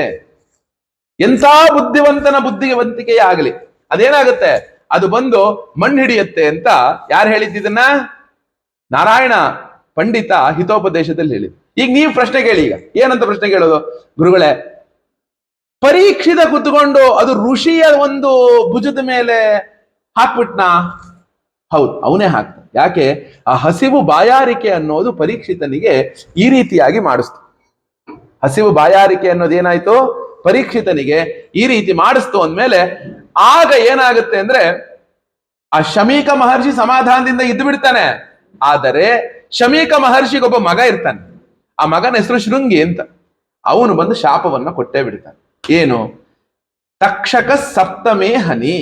ಇನ್ನು 7 ದಿನದಲ್ಲಿ ಆ ಹಾವಿನ ರಾಜನಾದಂತಹ ತಕ್ಷಕನು ಬಂದು ನಿನ್ನನ್ನ ಕಚ್ಚಲಿ, ನಿನ್ನನ್ನ ಉದ್ಧರಿಸಲಿ ಅಂತ ಶಾಪ ಕೊಟ್ಟು ಬಿಡ್ತಾನೆ. ನೋಡಿ, ಆ ಶಾಪವನ್ನ ಕೊಟ್ಟಾಗ ಆ ಶಾಪವನ್ನ ಕೇಳಿ ಶಮೀಕ ಮಹರ್ಷಿಗಳಿಗೆ ಎಚ್ಚರ ಆಗುತ್ತೆ. ಯಾರು ಕೊಟ್ಟಿದ್ದು? ಶೃಂಗಿ ಕೊಟ್ಟಿದ್ದು. ಅಲ್ಲಿ ತುಂಬಾ ಚೆನ್ನಾಗಿ ಹೇಳಿದ್ದಾರೆ. ಶಾಪ ಕೊಟ್ಟಿದ್ದು ಕೂಡ ಅಥ ಅಪ ಉಪಸ್ಪೃಶ್ಯ, ಕುತ್ಕೊಂಡಂತೆ ಆಚಮನ ಮಾಡದಂತೆ, ಪ್ರಾಣಾಯಾಮ ಮಾಡದಂತೆ, ಪರೀಕ್ಷಿತನಿಗೆ ನಾನು ಶಾಪ ಕೊಡ್ತಾ ಇದ್ದೀನಿ ಅಂತ ಸಂಕಲ್ಪ ಮಾಡದಂತೆ. ನೋಡಿ, ಶಾಸ್ತ್ರದೊಳಗೆ ಎಷ್ಟು ಚೆನ್ನಾಗಿ, ಅದರೊಳಗೂ ಕೂಡ ನಾವು 2-3 ಕಡೆಗೆ ನೋಡ್ತೇವೆ. ಏನು? ಮಾಡುವಂಥದ್ದು ತಪ್ಪು ಕೆಲಸ ಆದರೂ ಕೂಡ ಅದನ್ನು ವಿಧಿಪೂರ್ವಕವಾಗಿ ಮಾಡೋದು. ದಕ್ಷನು ಶಿವನಿಗೆ ಶಾಪವನ್ನ ಕೊಡ್ತಾನೆ. ಆಗಲೂ ಕೂಡ ದಕ್ಷ ಆಚಮನ ಮಾಡಿ, ಪ್ರಾಣಾಯಾಮ ಮಾಡಿ, ಸಂಕಲ್ಪ ಮಾಡಿ ಶಿವನಿಗೆ ಶಾಪ ಕೊಟ್ಟ ಅಂತ. ಹೀಗಿದ್ದಾಗ ಏನಾಗುತ್ತೆ ಅಂದ್ರೆ ತಕ್ಷಣವೇ ಎಲ್ಲಾರು ಬಂದು, ಅಲ್ಲ ಅವ್ರ ಗೌರಮುಖ ಅಂತ ಒಬ್ಬ ಶಿಷ್ಯ ಇರ್ತಾನೆ ಶಮೀಕರಿಗೆ, ಅವನ ಹತ್ರ ಹೇಳಿ ಕಳಿಸ್ತಾರೆ, ಹೋಗಪ್ಪ ನೀನ್ ಇನ್ನ 7 ದಿನ ಬದುಕ್ತೀಯ ಅಂತ ಹೇಳಿಬಿಡು. ಯಾರಿಗೆ ಹೇಳೋದು? ಪರೀಕ್ಷಿತ ಮಹಾರಾಜನಿಗೆ ಹೇಳಿಬಿಡು. ಬಂದು ಹೇಳ್ತಾನೆ. ಆ ಮಾತನ್ನ ಹೇಳಿದ ತಕ್ಷಣ ಪರೀಕ್ಷಿತ ಒಂದು ಮಾತನ್ನು ಹೇಳ್ತಾನೆ, ಅಲಂ ಪ್ರಸಕ್ತಸ್ಯ ವಿರಕ್ತಿ ಕಾರಣಂ. ಯಾಕೆ ಅಂದ್ರೆ ನಾವೆಲ್ಲರೂ ಕೂಡ ಗೃಹಸ್ಥ ಜೀವನದೊಳಗೆ ಜೀವನವನ್ನ ಸಾಗಿಸ್ತಾ ಇದ್ದೇವೆ. ಯಾವತ್ತಾದ್ರೂ ಒಂದು ದಿನಕ್ಕೆ ನಮ್ಮನ್ನ ನಾವುಗಳು ಸಾಕು ಅಂತ ಫುಲ್ ಸ್ಟಾಪ್ ಇಟ್ಕೋಬೇಕು. ಎಷ್ಟೆಷ್ಟು ನಾವು ಈ ಬೇಕುವಿನ ಹಿಂದೆ ಓಡ್ತಿರ್ತೀವೋ ಅಷ್ಟಷ್ಟರ ಮಟ್ಟಿಗೆ ನಾವು ದುಃಖವನ್ನ ಅನುಭವಿಸ್ತಾ ಇರ್ತೀವಿ. ಒಂದು ಮಟ್ಟಿಗೆ ನಮ್ಮನ್ನ ನಾವು ಏನ್ ಮಾಡ್ಕೋಬೇಕು, ಎನಫ್, ಸಾಕಪ್ಪ, ಇನ್ ಏನು ಮಾಡೋದಿದೆ ನನ್ನ ಜೀವನದಲ್ಲಿ, ಸಾಕು, ಬೇಕಾದಷ್ಟಾಯ್ತು ಅನ್ನುವ ಭಾವವನ್ನ ನಾವು ಹೊಂದಬೇಕು. ನೋಡಿ, ಆ ರೀತಿಯಾಗಿ ಹೇಳಿದಾಗ ತಕ್ಷಣ ಏನೋ ಪ್ರಾಯೋಪ್ರವೇಶ ಅಮರ್ತ್ಯ ನದ್ಯಾಂ, ಅಮರ್ತ್ಯ ನದಿ, ಗಂಗಾ ನದಿ ತೀರದಲ್ಲಿ ಪ್ರಾಯೋಪ್ರವೇಶಕ್ಕೆ ಕೂತು ಬಿಡ್ತಾನೆ. ಅಂದ್ರೆ ಕೇವಲ ಹಾಲನ್ನ ಕುಡಿದುಕೊಂಡು ಜೀವನವನ್ನ ಸಾಗಿಸೋದು. ಅಲ್ಲಿ ನೀರು, ಹಾಲು, ಪಯಸ್ಸಂದ್ರೆ ಎರಡೂ ಕೂಡ ಅರ್ಥ ಇದೆ. ಒಟ್ಟು ಜೀವ ಇರೋವರೆಗೂ ಕೂಡ ಅವನು ಏನನ್ನು ಘನ ಪದಾರ್ಥವನ್ನ ತಿಂದೆ ಗಂಗಾ ನದಿ ದಡದಲ್ಲಿ ಕುಳಿತು ಬಿಟ್ಟ. ಅವನು ನೋಡಕ್ಕೆ ನೂರಾರು ಜನ ಬರ್ತಾರೆ. ಬಂದ ಮೇಲೆ ಏನಾಗುತ್ತೆ, ಆ ಪರೀಕ್ಷಿತನಿಗೆ ಈ ಭಾಗವತವನ್ನ ಶುಕ ಬ್ರಹ್ಮರು ಬಂದು ಉಪದೇಶವನ್ನ ಮಾಡ್ತಾರೆ. ನೋಡಿ, ಇಲ್ಲಿ ಹೇಳ್ತಾರೆ, ಯಾಕೆ ಶ್ರೀಮದ್ ಭಾಗವತಂ ಶಾಸ್ತ್ರಂ ಕಲೌ ಕೀರೇಣ ಭಾಷಿತಂ. ಈ ಭಾಗವತ ಶಾಸ್ತ್ರ ಅನ್ನೋದನ್ನ ಯಾರು ಹೇಳಿದ್ದೋ? ಶುಕ ಮಹರ್ಷಿಗಳು ಹೇಳಿದವರಾದ್ರು.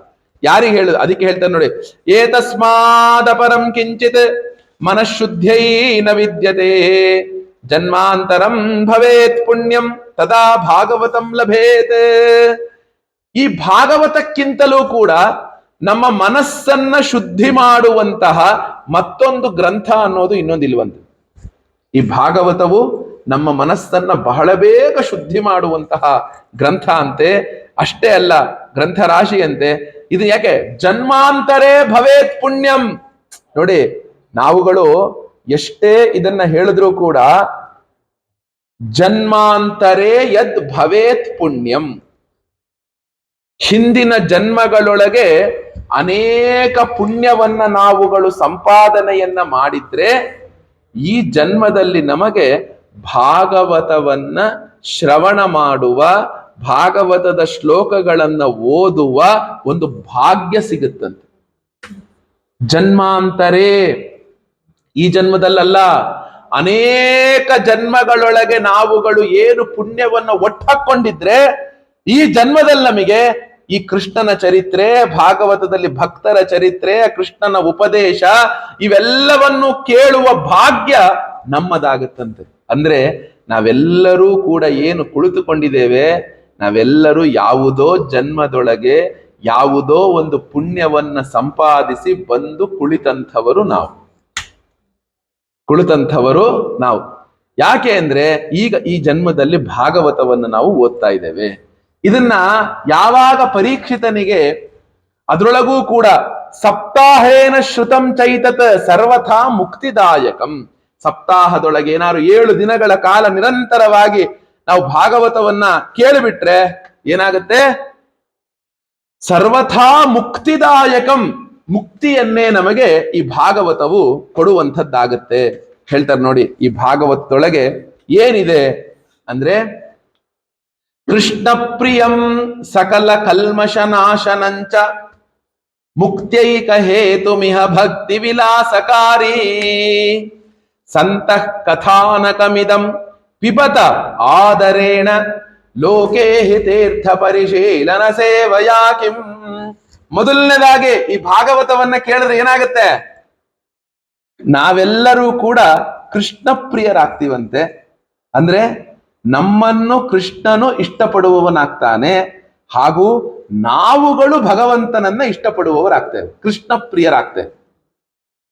ಕೃಷ್ಣನು ನಮ್ಮನ್ನು ಇಷ್ಟಪಟ್ಟರು ಕೃಷ್ಣ ಪ್ರಿಯನೇ, ನಾವುಗಳು ಕೃಷ್ಣನನ್ನ ಇಷ್ಟಪಟ್ಟರು ಕೃಷ್ಣ ಪ್ರಿಯರೇ. ಕೃಷ್ಣ ಪ್ರಿಯಂ ಮತ್ತಿನ್ನೇನು? ಸಕಲ ಕಲ್ಮಶ ನಾಶನಂಚ. ಸಕಲ ಕಲ್ಮಶ ಅರ್ಥ ಏನು? ನಮ್ಮ ಎಷ್ಟೋ ಒಂದು ಪಾಪಗಳನ್ನ ನಾವು ಪಾಪದ ರಾಶಿಯನ್ನ ಏನು ತುಂಬಿಕೊಂಡಿದ್ದೇವೆ, ಆ ಎಲ್ಲ ಪಾಪದ ರಾಶಿಯನ್ನು ಕೂಡ ನಾವುಗಳು ಈ ಭಾಗವತದ ಶ್ರವಣದಿಂದಲೇ ನಾಶ ಮಾಡ್ಕೋತೀವಂತೆ. ನಾವು ಅನ್ಕೊಳ್ತೇವೆ, ಗುರುಗಳೇ ನಾನು ಏನು ಪಾಪ ಮಾಡಿದ್ದೇನೆ?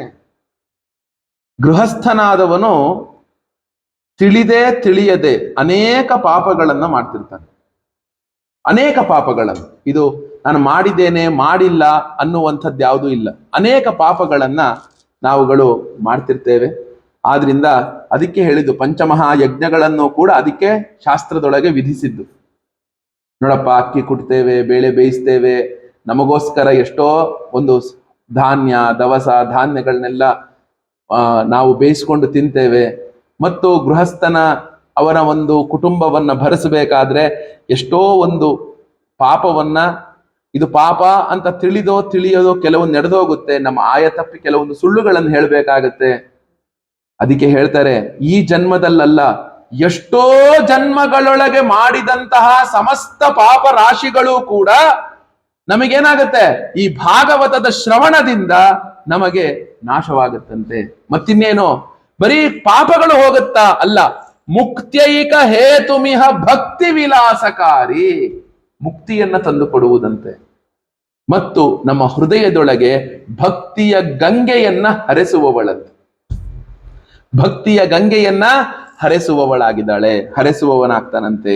ಯಾಕೆ ಇದನ್ನ ನಾವು ಹೇಗೆ, ಸಂತಃ ಕಥಾನಕಮಿದಂ ಪಿಬತ ಆದರೇಣ ಲೋಕೇಹಿ ತೀರ್ಥ ಪರಿಶೀಲನ ಸೇವೆಯ ಕಿಂ. ಯಾಕೆ ಅಂದ್ರೆ ಲೋಕದೊಳಗೆ ನಮಗೆ ನೂರಾರು ಇದು ಶ್ರೇಯಸ್ಕರ ಸಾಧನ, ಇದು ಶ್ರೇಯಸ್ಸು, ಇದು ಶ್ರೇಯಸ್ಸು, ಇದು ಶ್ರೇಯಸ್ಸು ಅಂತ ಹೇಳ್ತಾರೆ. ಆ ಎಲ್ಲಾ ಶ್ರೇಯಸ್ಸನ್ನ ಇಟ್ಟುಕೊಂಡು ನೀನು ಏನಪ್ಪಾ ಮಾಡ್ತೀಯ? ಎಲ್ಲಾ ಶ್ರೇಯಸ್ಸಿಗೂ ಅತ್ಯಂತ ಉತ್ತಮವಾದ ಶ್ರೇಯಸ್ಸಿನ ಸಾಧನವನ್ನ ಹೇಳ್ತೀನಿ ಕೇಳು, ಅದೇ ಈ ಭಾಗವತ. ಆ ಭಾಗವತವನ್ನ ನೀನು ಶ್ರವಣ ಮಾಡುವವನು ಆಗಪ್ಪ, ಆಗು.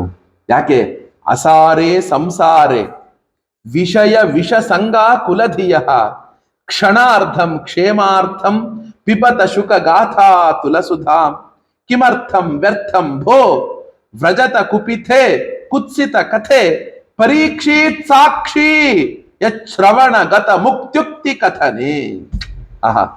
ಅಸಾರೇ ಸಂಸಾರೇ, ಸಂಸಾರವನ್ನ ಅಸಾರ ಅಂತ ಕರೆದಿದ್ದಾರೆ. ಕೃಷ್ಣ ಸಂಸಾರವನ್ನ, ಕೃಷ್ಣ ಪರಮಾತ್ಮ ಸಂಸಾರವನ್ನ ದುಃಖಾಲಯ ಅಶಾಶ್ವತ ಅಂತ ಕರೆದಿದ್ದಾನೆ. ಕೃಷ್ಣ ಪರಮಾತ್ಮ ಕರೆದಿರೋದೇನೋ ದುಃಖದ ಮನೆ, ನಿರಂತರ ಬದಲಾಗ್ತಾ ಇರೋದು ಅಂತ ಕೃಷ್ಣ ಕರೆದ್ರೆ, ಭಾಗವತಕಾರರು ಹೇಳ್ತೀಯರೆ ಅಸಾರೇ ಸಂಸಾರೇ, ಅಸಾರವಾದಂತಹ ಸಂಸಾರ ಅಂತೆ. ವಿಷಯ ವಿಷ ಸಂಗಾಕುಲಧಿಯ, ಅದೇನಾಗಿದೆ, ಅದು ಕೇವಲ ವಿಷಯ ಅಲ್ಲ, ಅದು ವಿಷ. ಏನ್ ಹೇಳಿ, ಅದು ವಿಷಯ ಅಲ್ಲ, ಅದು ವಿಷ. ನಾನು ಅನ್ಕೊಳ್ತೇನೆ, ಕಣ್ಣು ರೂಪವನ್ನು ನೋಡ್ತಾ ಇದೆ, ಕಿವಿ ಶಬ್ದವನ್ನ ಕೇಳ್ತಾ ಇದೆ, ಆ ಎಲ್ಲಾ ವಿಷಯಗಳು ಏನೋ ಅದು ವಿಷಕ್ಕೆ ಸಮನಾಗಿರುವಂಥದ್ದಾಗಿದೆ. ಆದ್ರಿಂದ ಏನು, ಕ್ಷಣಾರ್ಧಂ ಕ್ಷೇಮಾರ್ಥಂ ಪಿಬತ ಶುಕ ಗಾಥಾ ತುಲಸುಧಾ.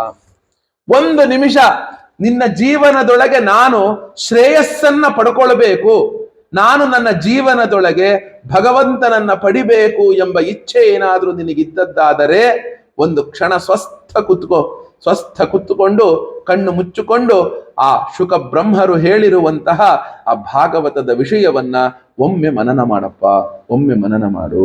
ಯಾಕೆ, ಕಿಮರ್ಥಂ ವ್ಯರ್ಥಂ, ಏನಕ್ಕೆ ನಿನ್ನ ಸಮಯವನ್ನ ವೃಥಾ ಕಾಲಕ್ಷೇಪವನ್ನ ಮಾಡಿ ಹಾಳು ಮಾಡ್ತೀಯಾ? ಆದ್ರಿಂದ ನೋಡು, ಒಮ್ಮೆ ಏನಾದ್ರೂ ನೀ ಶ್ರದ್ಧೆಯಿಂದ ಈ ಭಾಗವತವನ್ನ ನೀನು ಕಲಿತವನಾದರೆ ಪರೀಕ್ಷಿತ್ ಸಾಕ್ಷಿ, ಇದಕ್ಕೆ ಉದ್ಧಾರ ಆಗುವುದರೊಳಗೆ ಸಾಕ್ಷಿ ಯಾರು? ಪರೀಕ್ಷಿತನೇ ಸಾಕ್ಷಿ. ಪರೀಕ್ಷಿತನೇ ಸಾಕ್ಷಿಯಾಗಿದ್ದಾನೆ. ಅವನೇನಾಗತ್ತೆ, ಶ್ರವಣ ಗತ ಮುಕ್ತ್ಯುಕ್ತಿ ಕಥನೆ, ಕೇವಲ ಭಾಗವತವನ್ನ ಶ್ರವಣ ಮಾಡ್ದ, ಮುಕ್ತಿಯ ಪಥವನ್ನ ಹಿಡಿದ, ಭಾಗವತವನ್ನ ಶ್ರವಣಿಸಿದ, ಮುಕ್ತಿಯನ್ನ ಪಡೆದ. ಆದ್ರಿಂದ ನಾವೆಲ್ಲರೂ ಕೂಡ ಪರೀಕ್ಷಿತರಾಗಬೇಕು. ಪರೀಕ್ಷಿತ ಅಂದ್ರೆ ಅರ್ಥ ಏನು? ಕೃಷ್ಣನು ಯಾವಾಗ ಉತ್ತರೆಯ ಗರ್ಭದ ಒಳಗೆ ಪ್ರವೇಶ ಮಾಡಿದ್ನೋ, ಆ ನಾರಾಯಣನು ಪ್ರವೇಶ ಮಾಡಿದ ನಂತರ ಈ ಅಂಗುಷ್ಠ ಮಾತ್ರ ಪುರುಷನಾಗಿ ಈ ಹೆಬ್ಬೆಟ್ಟಿನ ಒಂದು ಏನಿದೆ, ಈ ಮೊದಲ ಗಣ್ಣು, ಈ ಗಣ್ಣಷ್ಟು ಕುಳಿತುಕೊಂಡು ಅದರೊಳಗೆ ಅವನು ಶಂಖ ಚಕ್ರ ಗದಾಪಾಣಿ ಕಿರೀಟವನ್ನ, ಕೌಸ್ತುಭವನ್ನ, ಶ್ರೀವತ್ಸವನ್ನ, ಪೀತಾಂಬರವನ್ನ, ಮಕರ ಕುಂಡಲವನ್ನ ಎಲ್ಲವನ್ನೂ ಕೂಡ ಧರಿಸಿಕೊಂಡು ಗರ್ಭದ ಸುತ್ತ ತನ್ನ ಒಂದು ಸುತ್ತುತ್ತಾ ಇದ್ದಂತೆ ರಕ್ಷಣೆಗೆ. ಆಗ ಆ ಉತ್ತರೆಯ ಗರ್ಭದೊಳಗಿತ್ತಲ್ಲ ಆ ಮಗು ಏನ್ ಮಾಡ್ತಿತ್ತಂತೆ? ಹಿಕ್ಕುತ್ತ ಅಲ್ಲಾಡಿಸ್ತಿತ್ತಂತೆ. ಯಾವ್ಲೆಲ್ಲಿ ಕೃಷ್ಣ ಹಿಂಗ್ ಹೋಗ್ತಾನೆ ಸುತ್ತ ಮಾಡಕ್ಕೆ, ಆ ಪರಿ ಹಿಂಗ್ ಸುತ್ತ ಕತ್ತಾಡ್ಸ್ ನೋಡ್ತಿತ್ತಂತೆ. ಯಾವ್ದೋ ಆ ಮಗು. ಅದಕ್ಕೆ ಪರಿ ಈಕ್ಷಿತ, ಸುತ್ತ ನೋಡಿ ಬೆಳೆದವ ಅವನು. ಯಾರನ್ನ ನೋಡಿ ಬೆಳೆದವ? ಕೃಷ್ಣ ಪರಮಾತ್ಮನನ್ನ ನೋಡಿ ಬೆಳೆದವ. ಕೃಷ್ಣ ಪರಮಾತ್ಮನನ್ನ ನೋಡಿ ಬೆಳೆದಂಥವನವನು. ಆದ್ರಿಂದ ಆ ಪರೀಕ್ಷಿತನೇ ನೋಡಪ್ಪ ಸಾಕ್ಷಿಯಾಗಿದ್ದಾನೆ. ನಾವೆಲ್ಲರೂ ಕೂಡ ಮುಕ್ತಿ ಆಗಕ್ಕೆ. ಆಗ ಏನ್ ಹೇಳಿದ್ದು? ತಕ್ಷಣ ಭಾಗವತ ಅಂದ್ರೆ ಏನು? ನಿಗಮ ಕಲ್ಪತರೋರ್ ಗಲಿತಂ ಫಲಂ ಶುಕ ಮುಖಾದಮೃತ ದ್ರವ ಸಂಯುತಂ ಪಿಬತ ಭಾಗವತಂ ರಸಮಾಲಯಂ ಮುಹುರಹೋ ರಸಿಕಾಹ ಭುವಿ ಭಾವುಕಾಹ. ಮುಹುರಹೋ ರಸಿಕಾಹ ಭುವಿ ಭಾವುಕಾಹ. ವೇದಗಳು ಎಂಬುವುದೇ ಒಂದು ದೊಡ್ಡದಾದಂತಹ ಒಂದು ಕಲ್ಪವೃಕ್ಷ ಅಂತ. ಕಲ್ಪವೃಕ್ಷ. ಆ ಕಲ್ಪವೃಕ್ಷದೊಳಗೆ ಒಂದು ಹಣ್ಣು ತುಂಬಾ ಮಾಗಿದಿ ಅಂತೆ. ಮಾಗೋದು ಅಂದ್ರೆ ನಮಗೆ ರೈಪ್ ಅಂತ ಹೇಳ್ತಾರೆ ಇಂಗ್ಲಿಷಲ್ಲಿ ರೈಪ್. ಚೆನ್ನಾಗಿ ಕಳಿಯೋದು ಅಂತ ಹೇಳ್ತಾರೆ. ಕಳತಿದೆಯಂತೆ ಗಲಿತಂ ಫಲಂ. ಅಂತಹ ಒಂದು ಹಣ್ಣನ್ನ ಒಂದು ಶುಕ ಅಂದ್ರೇನು? ಒಂದು ಗಿಳಿ. ಆ ಗಿಳಿ ಆ ಹಣ್ಣನ್ನ ಕುಕ್ಕುತ್ತಂತೆ. ಅದು ಏನೋ ವೇದ ರೂಪವಾದ ಕಲ್ಪವೃಕ್ಷ. ಆ ಕಲ್ಪವೃಕ್ಷದ ಸಾರ ಒಂದು ಹಣ್ಣು. ಆ ಹಣ್ಣನ್ನ ಶುಕ ಅನ್ನುವಂತಹದ್ದು ಒಂದು ಗಿಳಿ ಅದನ್ನ ಕುಕ್ತು. ಆ ಕುಕ್ಕಿದ ಮೇಲೆ ಆ ಗಿಳಿ ಏನ್ ಮಾಡ್ತಂತೆ ಗೊತ್ತಾ?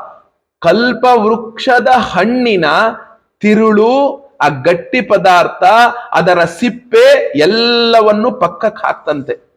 ಪಕ್ಕಕ್ಕೆ ಹಾಕಿ ಅದರ ಒಂದು ನೆಕ್ಟರ್, ಅಮೃತ, ಅದರ ಒಂದು ಪೂರ್ತಿ ರಸ ಇರುತ್ತಲ್ಲ, ಜ್ಯೂಸ್, ಆ ಜ್ಯೂಸನ್ನು ಮಾತ್ರ ಹಿಂಡ್ತಂತೆ. ಹಿಂಗೆ ಹಿಂಡ್ದಾಗ ಏನಾಯ್ತು? ಅದು ಭಾಗವತವಾಗಿ ಭೂಮಿಯ ಮೇಲೆ ಅವತರಿಸಿತು. ನೋಡಿ, ವೇದಗಳೇ ಕಲ್ಪವೃಕ್ಷ. ಅಂತಹ ಕಲ್ಪವೃಕ್ಷದ ಸಾರ ಒಂದು ಹಣ್ಣು. ಆ ಹಣ್ಣನ್ನ ಒಂದು ಗಿಳಿ ಕುಕ್ಕಿದೆ. ಆ ಗಿಳಿ ಕುಕ್ಕಿ ಅದರ ಮೇಲಿನ ಸಿಪ್ಪೆ, ಅದರ ಚರಟ ಎಲ್ಲವನ್ನು ಪಕ್ಕಕ್ಕೆ ಹಾಕಿದೆ. ಆ ಪಕ್ಕಕ್ಕೆ ಹಾಕಿದ ಮೇಲೆ ಆ ಶುಕ ಎಂಬ ಮುನಿ, ಆ ಶುಕ ಮುನಿ ಇದರಲ್ಲಪ್ಪ, ಅವರು ಜಗತ್ತಿಗೆ ಮಂಗಳವಾಗಲಿ ಅಂತ ಆ ಹಣ್ಣಿನ ಕೇವಲ ರಸವನ್ನ ನಮಗೆ ಕೊಟ್ಟಿದ್ದಾರಂತೆ. ಯಾಕೆ? ಆ ಭಗವದ್ ರಸವನ್ನ ನಮಗೆ ಕೊಟ್ಟಿದ್ದಾರೆ. ಯಾಕೆ ಅಂದ್ರೆ ದೇಹ ಲಯವು ಆಗಿ ಮನೋಲಯವಾಗಿ ನಾವೆಲ್ಲರೂ ಕೂಡ ಆ ಕೃಷ್ಣನೇ ಆಗಬೇಕಂತ. ಕೃಷ್ಣ ಭಕ್ತರಾಗೋದು ಒಂದು ಮಜಿಲು, ಒಂದು ಹಂತ. ಮಜಲು ಅಂದ್ರೆ ಹಂತ. ಕೃಷ್ಣರೇ ಆಗೋದು ಇನ್ನೊಂದು ಹಂತ. ಅದ್ವೈತ ಸಿದ್ಧಾಂತದಲ್ಲಿ ಭಗವಂತನು ಭಕ್ತನು ಎಂಬ ಭೇದ ಭಾವ ಇಲ್ಲ. ಯಾವಾಗ ಅವನು ಜ್ಞಾನದ ಪರಮ ಮಜಲನ್ನ ಪಡಿತಾನೆ, ಆಗ ಅವನು ಭಗವದ್ರೂಪವೇ ಆಗ್ತಾನೆ. ಆದ್ರಿಂದ ಏನು? ಭುವಿ ಭಾವುಕಾಹ. ಇದು ಕೇವಲ ರಸ ಆಗಿದೆಯಪ್ಪ. ಭೂಮಿಯ ಮೇಲೆ ಸಿಗುವಂತಹ ಈ ಒಂದು ಭಗವದ್ ರಸವನ್ನ ನೀವೆಲ್ಲರೂ ಕೂಡ ಶ್ರವಣ ಮಾಡಿ ಅಂತ ಹೇಳ್ತಾರೆ. ಆ ನೈಮಿಷೇ ನಿಮಿಷ ಕ್ಷೇತ್ರೇ ಋಷಯ ಶೌನಕಾದಯ ಸತ್ರಂ ಸ್ವರ್ಗಾಯ ಲೋಕಾಯ ಸಹಸ್ರ ಸಮಮಾಸತ. ಆ ನೈಮಿಷಾರಣ್ಯದಲ್ಲಿ ಎಲ್ಲಾ ಶೌನಕಾದಿ ಋಷಿಗಳು ಇಂಥದ್ದು ಸಾವಿರಾರು ವರ್ಷಗಳು ನಡೆಯುವಂತಹ ಒಂದು ಸತ್ರವನ್ನ ಕೈಗೊಂಡ್ರಂತೆ, ಒಂದು ಯಜ್ಞವನ್ನು. ಸತ್ರ ಅಂದ್ರೆ ಯಜ್ಞ ಅಂತ ಅರ್ಥ. ನೋಡಿ, ಈ ಸತ್ರಗಳೆಲ್ಲ ಹೇಗಿರುತ್ತಪ್ಪ ಅಂದ್ರೆ, ಇದು ಬೆಳಗಿನ ಹೊತ್ತು ಮಾತ್ರ ಇರುವಂತದ್ದಾಗತ್ತೆ. ಬೆಳಗಿನ ಹೊತ್ತು ಮಾತ್ರ ಇರುತ್ತೆ. ಮಧ್ಯಾಹ್ನದ ಸಂದರ್ಭದಲ್ಲಿ ಈ ಎಲ್ಲವೂ ಕೂಡ ಮಧ್ಯಾಹ್ನದ ಸಂದರ್ಭದಲ್ಲಿ ಏನು ಇರೋದಿಲ್ಲ. ಆಗ ಏನಾಗುತ್ತೆ ಅಂದ್ರೆ, ಮಧ್ಯಾಹ್ನದ ಸಂದರ್ಭದೊಳಗೆ ಆಮೇಲೆ ಆ ಸತ್ರದೊಳಗೆ ಪುರೋಹಿತರು ಅಂತ ಇರೋದಿಲ್ಲ, ಅಲ್ಲಿರುವವರು ಎಲ್ಲರೂ ಯಜಮಾನರು. ಈಗ ನಾನೊಂದು ದೊಡ್ಡ ಕೆಲಸವನ್ನ ಮಾಡಕ್ ಆಗೋದಿಲ್ಲಪ್ಪ, ಅದಕ್ಕೇನ್ ಮಾಡೋದು, ನನಗೂ ಮಾಡ್ಬೇಕು ಅಂತ ಆಸೆ ಇದೆ, ನಿಮಗೂ ಆಸೆ ಇದೆ, ನಿಮಗೂ ಆಸೆ ಇದೆ, ನಿಮಗೂ ಎಲ್ಲರಿಗೂ ಆಸೆ ಇದೆ. ಏನ್ ಮಾಡೋಣ, ಇಲ್ಲಿ ಯಾರಿಗೂ ಸಂಭಾವನೆ ಕೊಡ್ಬೇಕಾಗಿಲ್ಲ, ಸಂಭಾವನೆಯನ್ನ ಕೊಡಬೇಕಾಗಿಲ್ಲ. ನಾವೆಲ್ಲರೂ ಒಟ್ಟಿಗೆ ಸೇರಿಬಿಟ್ಟು ಆ ಒಂದು ಯಜ್ಞವನ್ನ ಮಾಡೋದಿಕ್ಕೆ ಜನರ ಸಂಖ್ಯೆ ಬೇಕು, ಆದ್ರೆ ಯಾರತ್ತನೂ ಅಷ್ಟು ಶಕ್ತಿ ಇಲ್ಲ. ಅದಕ್ಕೆ ಸತ್ರ ಅಂತ ಹೆಸರು. ಎಲ್ಲರೂ ಅಲ್ಲಿ ಯಜಮಾನರೇ ಆಗಿರ್ತಾರೆ. ಆಗ ಏನಾಗುತ್ತೆ ಅಂದ್ರೆ ಋಷಿಗಳೆಲ್ಲರೂ ಕೂಡ ಅಷ್ಟೊತ್ತಿಗಲ್ಲಿ ರೋಮಹರ್ಷಣರ ಮಗ ಉಗ್ರಶ್ರವರು ಬರ್ತಾರೆ. ಅವರಿಗೆ ಕೇಳ್ತಾರೆ, ಏನಪ್ಪಾ ಅಂದ್ರೆ ಗುರುಗಳೇ, ನೀವೇನಾದ್ರೂ ನಮಗೆ ತಿಳಿಸ್ಬೇಕು ಅಂತ ಹೇಳಿದಾಗ ಅವ್ರು ಹೇಳ್ತಾರೆ, ಸೂತ ಜಾನಾಸಿ ಭದ್ರಂತೆ ಭಗವಾನ್ ಸಾತ್ವತಾಂ ಪತಿ ದೇವಕ್ಯಾಂ ವಾಸುದೇವಸ್ಯ ಜಾತೋ ಯಸ್ಯ ಚಿಕೀರ್ಷಯ. ಬೇಕಾದಷ್ಟು ಹೇಳಿದಿರ ಗುರುಗಳೇ, 18 ಪುರಾಣಗಳನ್ನು ಹೇಳಿದಿರ, 17 ಹೇಳಿದಿರ, ಇನ್ನು ಒಂದೇ ಒಂದು ಬಾಕಿ ಇದೆ.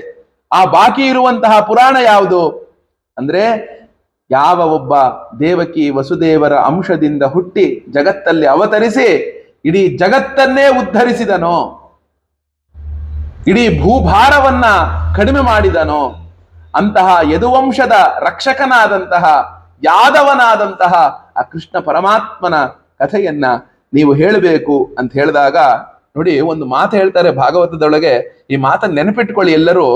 ತತಸ್ಸದ್ಯೋ ವಿಮುಚ್ಯೇತ ಯದ್ ಬಿಭೇತಿ ಸ್ವಯಂ ಭಯಂ. ಯಾವಾಗ ಭಗವಂತನ ಹೆಸರನ್ನ ನಾವುಗಳು ಹೇಳ್ತೇವೋ, ಭಗವಂತನ ನಾಮವನ್ನ ನಾವುಗಳು ಕೇಳ್ತೇವೋ, ಆಗ ಭಯಕ್ಕೆ ಭಯ ಆಗುತ್ತಂತೆ. ಯದ್ ಬಿಭೇತಿ ಸ್ವಯಂ ಭಯಂ. ಭಯ ಅನ್ನೋದಿದೆಯಲ್ಲ, ಆ ಭಯಕ್ಕೇನೆ ಭಯ ಆಗುತ್ತಂತೆ. ಭಯಕ್ಕೇನೆ ಭಯ ಅನ್ನುವಂಥದ್ದು ಆಗತ್ತಪ್ಪ.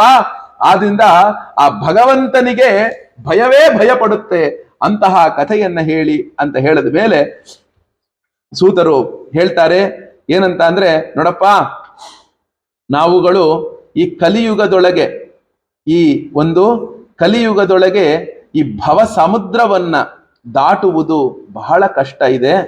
ಆದರೂ ನಿಮಗೆ ಯಾವ ವ್ಯಾಸಸೂನು ಶುಕ ಮಹರ್ಷಿಗಳು ಜಗತ್ತಿನ ಉದ್ಧಾರಕ್ಕೆ ಯಾವ ಗ್ರಂಥವನ್ನ ಹೇಳಿದ್ರೋ ಆ ಒಂದು ಗ್ರಂಥವನ್ನ ನಿಮಗೆ ಹೇಳ್ತೇನೆ.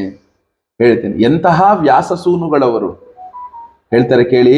ಯಂ ಪ್ರೌರಜಂತಂ ಅನುಪೇತಂ ಅಪೇತ ಕೃತ್ಯಂ ದ್ವೈಪಾಯನೋ ವಿರಹ ಕಾತರ ಆಜುಹಾವ ಪುತ್ರೇತಿ ತನ್ಮಯತಯ ತರವೋ ಭಿನೇದುಹು ತಂ ಸರ್ವಭೂತ ಹೃದಯಂ ಮುನಿ ಮಾನತೋಸ್ಮಿ. ನೋಡಿ, ವ್ಯಾಸ ಮಹರ್ಷಿಗಳಿಂದ ಶುಕಬ್ರಹ್ಮರು ಹುಟ್ಟತಾರಂತೆ. ಹುಟ್ಟಿದ ತಕ್ಷಣವೇ ಶುಕಬ್ರಹ್ಮರಿಗೆ ಯಾವ ಮಟ್ಟಿನ ಅಂತಃಕರಣದ ಸ್ಥಿತಿ ಇತ್ತಪ್ಪ ಅಂದ್ರೆ, ನಾನಿನ್ನೇನು ಜಗತ್ತಲ್ಲಿ ಮಾಡಬೇಕಾಗಿಲ್ಲ, ನಾನು ಮಾಡುವುದೆಲ್ಲವೂ ಕೂಡ ಮುಗಿದಿದೆ ಎಂಬ ಒಂದು ಸ್ಥಿತಿಯನ್ನ ಶುಕಬ್ರಹ್ಮರು ತಿಳ್ಕೊಂಡಿದ್ರು. ನಾನು ಇನ್ನೇನು ಮಾಡಬೇಕಾಗಿಲ್ಲ, ಎಲ್ಲವೂ ನಂದಾಗಿದೆ, ಮಾಡಿ ಆಗಿದೆ. ಅಪೇತ ಕೃತ್ಯಂ, ಮಾಡೋದೆಲ್ಲವೂ ಆಗಿದೆ ಅಂತ ಹಿಡ್ಕೊಂಡು ನನ್ನ ಜನ್ಮಕ್ಕೆ ಕಾರಣನು ಯಾರು ಅನ್ನುವುದನ್ನು ಕೂಡ ಹಿಂದೆ ತಿರುಗಿ ನೋಡದೆ ಮುಂದಕ್ಕೆ ನಡ್ಕೊಂಡು ಹೋಗ್ತಾ ಇದ್ರು. ಮುಂದಕ್ಕೆ ನಡೆದುಕೊಂಡು ಹೋಗ್ತಾ ಇದ್ದಾರೆ. ಆಗ ಏನಾಯ್ತಂತೆ, ದ್ವೈಪಾಯನಃ ವಿರಹ ಕಾತರ ಆಜುಹಾವ. ಕೃಷ್ಣ ದ್ವೈಪಾಯನರು ವ್ಯಾಸರು ಏನ್ ಮಾಡಿದ್ರಂತೆ,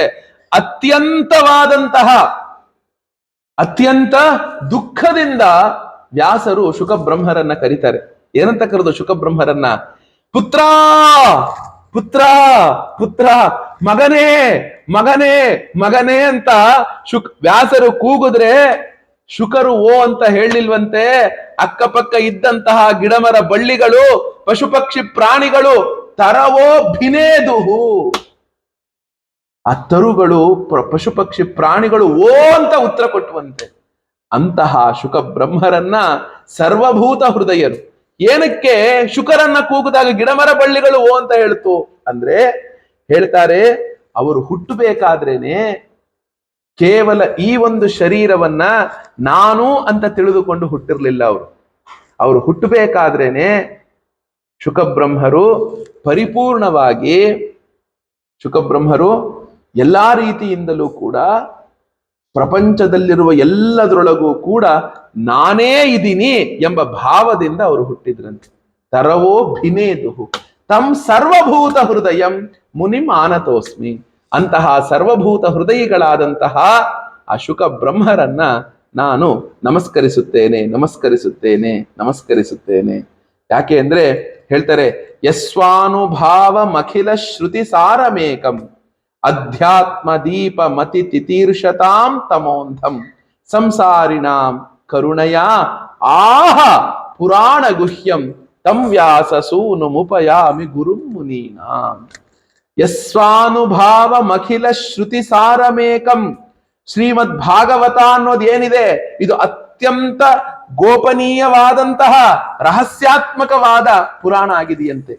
ಇದು ಭಗವತ್ ಸ್ವರೂಪದ ಅನುಭವವನ್ನ ಪಕ್ಕದಲ್ಲಿ ಇದ್ದುಕೊಂಡು ನಮಗೆ ಮಾಡಿಸುವಂಥದ್ದಂತೆ. ಭಗವತ್ ಸ್ವರೂಪದ ಅನುಭವ ಏನಿದೆ, ಇದು ನಮಗೆ ಪಕ್ಕದಲ್ಲಿದ್ದು ನಮಗೆ ಮಾಡಿಸುತ್ತಂತೆ. ನೋಡಿ ಹೇಳ್ತಾರೆ, ಇದು ಸಮಸ್ತ ವೇದಗಳ ಸಾರವಾಗಿದೆಯಂತೆ. ಸಂಸಾರ ಚಕ್ರದಲ್ಲಿ ಯಾರ್ಯಾರು ಸಿಗ ಹಾಕಿಕೊಂಡು ಮತ್ತು ಈ ಘೋರವಾದಂತಹ ಅಜ್ಞಾನದ ಅಂಧಕಾರದಿಂದ ದಾಟಿ ಹೋಗೋದಿಕ್ಕೆ ಬಯಸ್ತಾ ಇದ್ದಾರೋ ಅಂತಹ ಒಂದು ಅಧ್ಯಾತ್ಮ ತತ್ವಗಳನ್ನ ತಿಳಿಸುವಂತಹ ಒಂದು ಜ್ಞಾನ ಜ್ಯೋತಿ ಆಗಿದೆಯಂತೆ. ಯಾವುದು? ಈ ಭಾಗವತ ಅನ್ನೋದು. ಅಂತಹ ಭಾಗವತವನ್ನ ದೊಡ್ಡ ದೊಡ್ಡ ಮುನಿಗಳು, ಶುಕ ಬ್ರಹ್ಮರು ನಮ್ಮ ಮೇಲೆ ಕರುಣೆಯನ್ನ ಇಟ್ಟು ಈ ಒಂದು ಭಾಗವತವನ್ನು ತಿಳಿಸಿಕೊಟ್ಟಿದ್ದಾರೆ. ಅಂತಹ ಶುಕ ಬ್ರಹ್ಮರನ್ನ ನಮಸ್ಕರಿಸಿ ನಂತರ ಇನ್ಯಾರಿಗೆ ನಮಸ್ಕಾರ ಮಾಡ್ಬೇಕು ನಾವು? ನಾರಾಯಣಂ ನಮಸ್ಕೃತ್ಯ ನರಂಚೈವ ನರೋತ್ತಮಂ ದೇವೀಂ ಸರಸ್ವತೀಂ ವ್ಯಾಸಂ ತಥೋ ಜಯಂ ಉದೀರಯೇತ್. ನಾರಾಯಣನಿಗೆ ನಮಸ್ಕರಿಸಬೇಕಂತೆ. ನರನಾದಂತಹ ಅರ್ಜುನನಿಗೆ ನಮಸ್ಕಾರ, ನಾರಾಯಣನಾದಂತಹ ಕೃಷ್ಣ ಭಗವಂತನಿಗೆ ನಮಸ್ಕಾರ. ಅದೇ ರೀತಿಯಾಗಿ ಆ ಒಂದು ದೇವೀಂ ಸರಸ್ವತಿ ತಾಯಿಗೆ ನಮಸ್ಕಾರ. ಆ ನಂತರ ಈ ಪುರಾಣವನ್ನು ನಾನು ಆರಂಭ ಮಾಡ್ತೇನೆ ಅಂತ ಹೇಳಿದ ಮೇಲೆ ಒಂದು ಶ್ಲೋಕವನ್ನ ಹೇಳ್ತಾರೆ ನೋಡಿ, ಎಷ್ಟು ಚೆನ್ನಾಗಿದೆ. ಸವೈ ಪುಂಸಾಂ ಪರೋ ಧರ್ಮ ಯಥೋ ಭಕ್ತಿರಧೋಕ್ಷಜೆ ಅಹೈತುಕ್ಯ ಪ್ರತಿಹತ ಯಯಾತ್ಮ ಸಂಪ್ರಸೀದತಿ. ನೋಡಪ್ಪ, ಭಗವಾನ್ ಶ್ರೀಕೃಷ್ಣನಲ್ಲಿ ನಾನು ಏನ್ ಮಾಡ್ಬೇಕು, ನನ್ನ ಜೀವನದೊಳಗೆ ಏನ್ ಸಾಧಿಸ್ಬೇಕು ಅಂತ ನೀವು ಯಾರು ಪ್ರಶ್ನೆ ಕೇಳಿದ್ರೆ ಅದಕ್ಕೆ ಉತ್ತರ ಏನು ಗೊತ್ತಾ? ಏನನ್ನ ಮಾಡಿದರೆ, ಯಾವುದನ್ನ ಮಾಡಿದರೆ ಕೃಷ್ಣ ಪ್ರೀತಿಯಾಗುತ್ತದೆಯೋ, ಯಾವ ಕೆಲಸವನ್ನ ಮಾಡಿದರೆ ಕೃಷ್ಣನ ಮೇಲೆ ಪ್ರೇಮ ಉಂಟಾಗುತ್ತದೆಯೋ, ಯಾವುದನ್ನ ಧ್ಯಾನಿಸಿದರೆ ಕೃಷ್ಣನ ಚರಣಾರವಿಂದದೊಳಗೆ ನಮ್ಮ ಮನಸ್ಸು ನಿಲ್ಲುತ್ತಿದೆಯೋ ಅದನ್ನ ನೀವೆಲ್ಲರೂ ಮಾಡಿ. ಇನ್ನು ಉಳಿದಿದ್ದೆಲ್ಲವೂ ಕೂಡ ಅಧರ್ಮ. ಇದೊಂದೇ ಧರ್ಮ. ಯಾವುದು ಧರ್ಮ? ಭಗವಂತನಿಗೆ ಅಭಿಮುಖವಾಗಿ ಹೋದರೆ ಧರ್ಮ, ಭಗವಂತತ್ವಕ್ಕೆ ವಿಮುಖರಾಗಿ ಹೋದರೆ ಅದು ಅಧರ್ಮ. ಅಭಿಮುಖ ವಿಮುಖ. ನಾನೊಂದು ಕರ್ಮವನ್ನ ಮಾಡ್ತೇನೆ, ಸಂಧ್ಯಾ ವಂದನೆಯನ್ನ ಮಾಡ್ತೇನೆ. ಏನು? ಈಶ್ವರೋ ಮೇ ತುಷ್ಯತು, ನಾನು ಮಾಡುವ ಕರ್ಮದಿಂದ ಆ ಈಶ್ವರನು ತೃಪ್ತಿಗೊಳ್ಳಲಿ ಎಂಬ ಭಾವದಿಂದ ನಾನು ಕರ್ಮವನ್ನು ಮಾಡಬೇಕು. ಅದು ಅಭಿಮುಖ. ಏನೇ ಮಾಡಿ, ಎಂಥದ್ದನ್ನೇ ಮಾಡಿ, ಅದು ಏನಾಗಿರ್ಬೇಕು? ಭಗವಂತನಿಗೆ ನಾವುಗಳು ಭಗವಂತನನ್ನ ಕುರಿತು ಮಾಡುವಂಥದ್ದಾಗಿರ್ಬೇಕು. ಅದಕ್ಕೆ ಹೇಳ್ತಾರೆ, ಆಗೇನಾಗತ್ತೆ? ಧರ್ಮೋ ಭಕ್ತಿರಧೋಕ್ಷಜೆ. ಆ ಭಗವಂತನಾದ ಕೃಷ್ಣನಲ್ಲಿ ಭಕ್ತಿ ಉಂಟಾಗುವಂತಹ ಧರ್ಮವೇ ನಮ್ಮೆಲ್ಲರಿಗೂ ಕೂಡ ಸರ್ವಶ್ರೇಷ್ಠವಾಗಿದೆಯಪ್ಪ. ನಿರ್ವ್ಯಾಜವು ನಿತ್ಯ ನಿರಂತರವೂ ಆದಂತಹ ಆ ದೃಢ ಭಕ್ತಿಯಿಂದಲೇ ಹೃದಯವು ಆನಂದ ಸ್ವರೂಪಿಯಾದ ಪರಮಾತ್ಮನನ್ನ ಪ್ರಾಪ್ತಿ ಮಾಡಿಕೊಂಡು ಕೃತಕೃತ್ಯ ಅನ್ನುವಂಥದ್ದು ಆಗತ್ತೆ. ಯಾಕೆ? ಜನಯತ್ಯಾಶು ವೈರಾಗ್ಯಂ ಜ್ಞಾನಂಚ ಯದಹೈತುಕಂ. ಯಾವಾಗ ಭಗವಂತನ ಮೇಲೆ ಪ್ರೇಮ ಅನ್ನೋದು ಉಂಟಾಯ್ತೋ ಆಗ ನಮಗೆ ಖಂಡಿತವಾಗಲೂ ಕೂಡ ವೈರಾಗ್ಯ ಅನ್ನುವುದು ಉಂಟಾಗತ್ತೆ ಅಂತ ಹೇಳಿದ ಮೇಲೆ, ಯಾಕೆ ಏನೇನಾಗಿದೆ? ವಾಸುದೇವ ಪರಾ ವೇದಾಹ, ವಾಸುದೇವ ಪರಾ ಮಖಾಹ, ವಾಸುದೇವ ಪರಾ ಯೋಗಾಹ, ವಾಸುದೇವ ಪರಾ ಕ್ರಿಯಾಹ, ವಾಸುದೇವ ಪರಂ ಜ್ಞಾನಂ, ವಾಸುದೇವ ಪರಂ ತಪಃ, ವಾಸುದೇವ ಪರೋ ಧರ್ಮಃ, ವಾಸುದೇವ ಪರಾಗತಿ. ಹೇಳಿದಂಥದ್ದು ಏನ್ ಹೇಳಿದ್ರು? ಆ ಶುಕಬ್ರಹ್ಮರು ಹೇಳ್ತಾ ಇದ್ದಾರೆ, ಎಲ್ಲಾ ವೇದಗಳು ಕೂಡ ಆ ಕೃಷ್ಣನಿಗೋಸ್ಕರವೇ ಹೇಳಲ್ಪಟ್ಟಿದೆಯಂತೆ. ಎಲ್ಲಾ ಯಜ್ಞ ಯಾಗಾದಿಗಳು ಕೂಡ ಆ ಭಗವಂತನನ್ನ ತಿಳಿಸುವುದಕ್ಕೆ ಹೊರಟಂಥದ್ದಾಗಿದೆ. ಎಲ್ಲಾ ಯೋಗ ಸಾಧನೆಗಳು ಆ ಕೃಷ್ಣನನ್ನ ತಿಳಿಸುವುದಕ್ಕೆ ಮುಂದಕ್ಕೆ ಹೋಗುವಂತದ್ದಾಗಿದೆ. ವಾಸುದೇವ ಪರಾಕ್ರಿಯಾ, ಎಲ್ಲಾ ಕ್ರಿಯೆಗಳು, ನಾವು ಮಾಡುವ ಕರ್ಮಗಳು ಕೂಡ ಕೃಷ್ಣನನ್ನ ಕುರಿತೇ ಆಗಿದೆ. ವಾಸುದೇವ ಪರಂ ಜ್ಞಾನಂ, ನಾವು ಏನಂತ ತಿಳ್ಕೋಬೇಕು? ಭಗವಂತನನ್ನೇ ಅರಿಯುವವರಾಗಬೇಕು. ವಾಸುದೇವ ಪರಂ ತಪಃ, ನಮ್ಮ ತಪಸ್ಸುಗಳು ಎಲ್ಲವೂ ಕೂಡ ಆ ಕೃಷ್ಣನಿಗೋಸ್ಕರವೇ ಅನುಷ್ಠಾನವನ್ನ ಮಾಡಲಾಗುತ್ತೆ. ಆದ್ರಿಂದ ನಾವೆಲ್ಲಾ ಧರ್ಮಗಳು, ಎಲ್ಲಾ ಗತಿ, ಒಟ್ಟು ನಮಗೆ ಉಳಿದಂಥದ್ದೇನು? ವಾಸುದೇವ ಪರಾಗತಿ. ನಮ್ಮ ಜೀವನದೊಳಗೆ ನಾವು ಕೇವಲ ಭಗವಂತನಿಗೋಸ್ಕರವೇ ಜೀವನವನ್ನ ಸಾಗಿಸಬೇಕು ಅಂತ ಹೇಳಿದ ಮೇಲೆ ನೋಡಿ, ವ್ಯಾಸರು ಸರಸ್ವತಿ ನದಿಯ ತೀರದಲ್ಲಿ ದಕ್ಷಿಣ ದಿಗ್ಭಾಗದಲ್ಲಿ ವ್ಯಾಸರ ಆಶ್ರಮದ ಹೆಸರು ಶಮ್ಯಾಪ್ರಾಸಾದ ಅಂತ. ಶಮ್ಯಾಪ್ರಾಸ ಅಂತ ವ್ಯಾಸರ ಆಶ್ರಮದ ಹೆಸರು. ನೋಡಿ, ವ್ಯಾಸರು ಇದುವರೆಗೂ ಏನೇನ್ ಮಾಡಿದ್ದಾರೆ? 17 ಪುರಾಣಗಳನ್ನ ಬರೆದಿದ್ದಾರೆ. ಇತಿಹಾಸವಾದಂತಹ ಮಹಾಭಾರತವನ್ನ ರಚಿಸಿದ್ದಾರೆ. ಆನಂತರ ಬ್ರಹ್ಮಸೂತ್ರವನ್ನ ಬರೆದಿದ್ದಾರೆ. ಉತ್ತರ ಮೀಮಾಂಸಾ ಶಾಸ್ತ್ರ ಬ್ರಹ್ಮಸೂತ್ರವನ್ನ ರಚಿಸಿದವರು ಆಗಿದ್ದಾರೆ. ಇಷ್ಟೆಲ್ಲ ಆದ ಮೇಲೂ ಕೂಡ ವ್ಯಾಸರ ಹೃದಯ ಯಾಕೋ ಒಂದು ಸ್ವಲ್ಪ ಶಾಂತಿಯಾಗಿ ಇರ್ಲಿಲ್ವಂತೆ. ಆ ರೀತಿ ಎಲ್ಲ ಆದ ಮೇಲೆ ಏನಾಗುತ್ತೆ ಅಂದ್ರೆ, ಅದ್ರ ಮಧ್ಯದೊಳಗೆ ಏನೋ ಶುಕರು ಬೇರೆ ಅವರಿಂದ ದೂರಕ್ಕೆ ಹೋಗ್ತಾ ಇದ್ದಾರೆ. ಶುಕರು ಮಗರು ಅವ್ರ ಜೊತೆಗಿಲ್ಲ, ಅವರು ದೂರದಿಂದ ಅವರು ಇದ್ದವರಾಗಿದ್ದಾರೆ. ಎಲ್ಲೋ ಹೋಗ್ತಾರೆ, ಎಲ್ಲೋ ಬರ್ತಾರೆ, ಏನೋ ಮಾಡ್ತಿದ್ದಾರೆ. ಒಂದು ಸಲ ಏನಾಗ್ಬಿಡುತ್ತೆ ಅಂದ್ರೆ, ತಸ್ಯ ಪುತ್ರೋ ಮಹಾಯೋಗಿ ಸಮ್ಯಗ್ರಂಗ್ ನಿರ್ವಿಕಲ್ಪಕಃ ಏಕಾಂತ ಮತಿರುನ್ನಿದ್ರೋ ಗೂಢ ಮೂಢ ಇವೇಯತೆ. ಒಮ್ಮೆ ವ್ಯಾಸರು ಅವರ ಒಂದು ಆಶ್ರಮದಲ್ಲಿ ಕುಳಿತಿದ್ದಾರಂತೆ. ದೂರದ ಆಶ್ರಮದಿಂದ ದೂರದೊಳಗೆ ಶುಕರು ಹೋಗುವುದನ್ನ ವ್ಯಾಸರು ನೋಡ್ಬಿಡ್ತಾರೆ.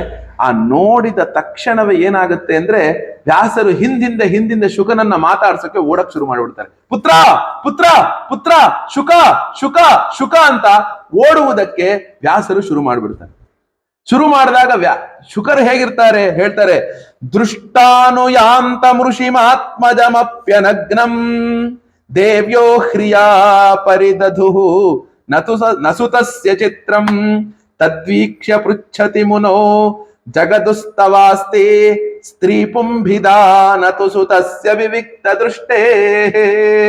ಎಷ್ಟು ಚೆನ್ನಾಗಿದೆ ನೋಡಿ, ಅದ್ಭುತವಾದ ಶ್ಲೋಕ. ಶುಕರು ನಗ್ನರಾಗಿರ್ತಾರೆ.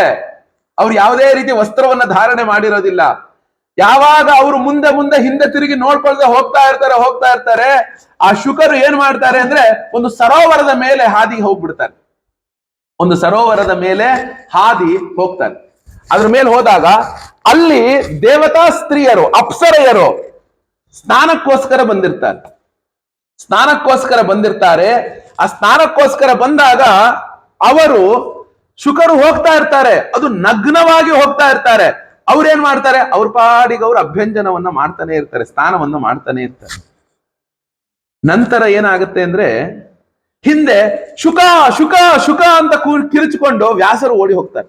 ಆ ವ್ಯಾಸರು ಓಡಿ ಹೋದ ತಕ್ಷಣವೇ ಅವರೆಲ್ಲರೂ ಅಪ್ಸರೆಯರೆಲ್ಲರೂ ಮೇಲ್ ಬರ್ತಾರೆ. ದೇವತಾ ಸ್ತ್ರೀಗಳು ಮೇಲ್ ಬಂದು ಏನ್ ಮಾಡ್ಬಿಡ್ತಾರೆ, ಆ ಸ್ತ್ರೀಯರೆಲ್ಲರೂ ತಮ್ಮ ವಸ್ತ್ರವನ್ನ ಆಚ್ಛಾದನೆ ಮಾಡಿಕೊಂಡು ಪಕ್ಕಕ್ಕೆ ಹೋಗಿ ನಿಂತು ಬಿಡ್ತಾರೆ.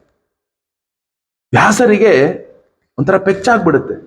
ನನ್ನ ಮಗ 16 ವರ್ಷದ ಹುಡುಗ ನಗ್ನವಾಗಿ ಹೋಗ್ತಾ ಇದ್ದಾನೆ, ಇವರೆಲ್ಲರೂ ಕೂಡ ಆನಂದವಾಗಿ ಅಭ್ಯಂಜನವನ್ನ ಮಾಡ್ತಾ ಇದ್ದಾರೆ. ನಾನು ಹಣ್ಣಣ್ಣು ಮುದುಕ, ನಾನು ಹೋಗಬೇಕಾದ್ರೆ ವಸ್ತ್ರವನ್ನ ಆಚ್ಛಾದನೆ ಮಾಡ್ಕೊಂಡ್ರಲ್ಲ. ಹೋಗಿ ಕೇಳ್ತಾರೆ ವ್ಯಾಸರು, ಏನಕ್ಕಪ್ಪ, ನನ್ನ ಮನಸ್ಸು ವಿಕಾರ ಆಗತ್ತೆ ಅಂತ ಏನಾದ್ರು ನೀವು ಅನ್ಕೊಂಡಿದ್ದೀರಾ? ಖಂಡಿತ ಇಲ್ಲ, ಆ ತರ ಎಲ್ಲ ವಿಕಾರ ಆಗುತ್ತೆ.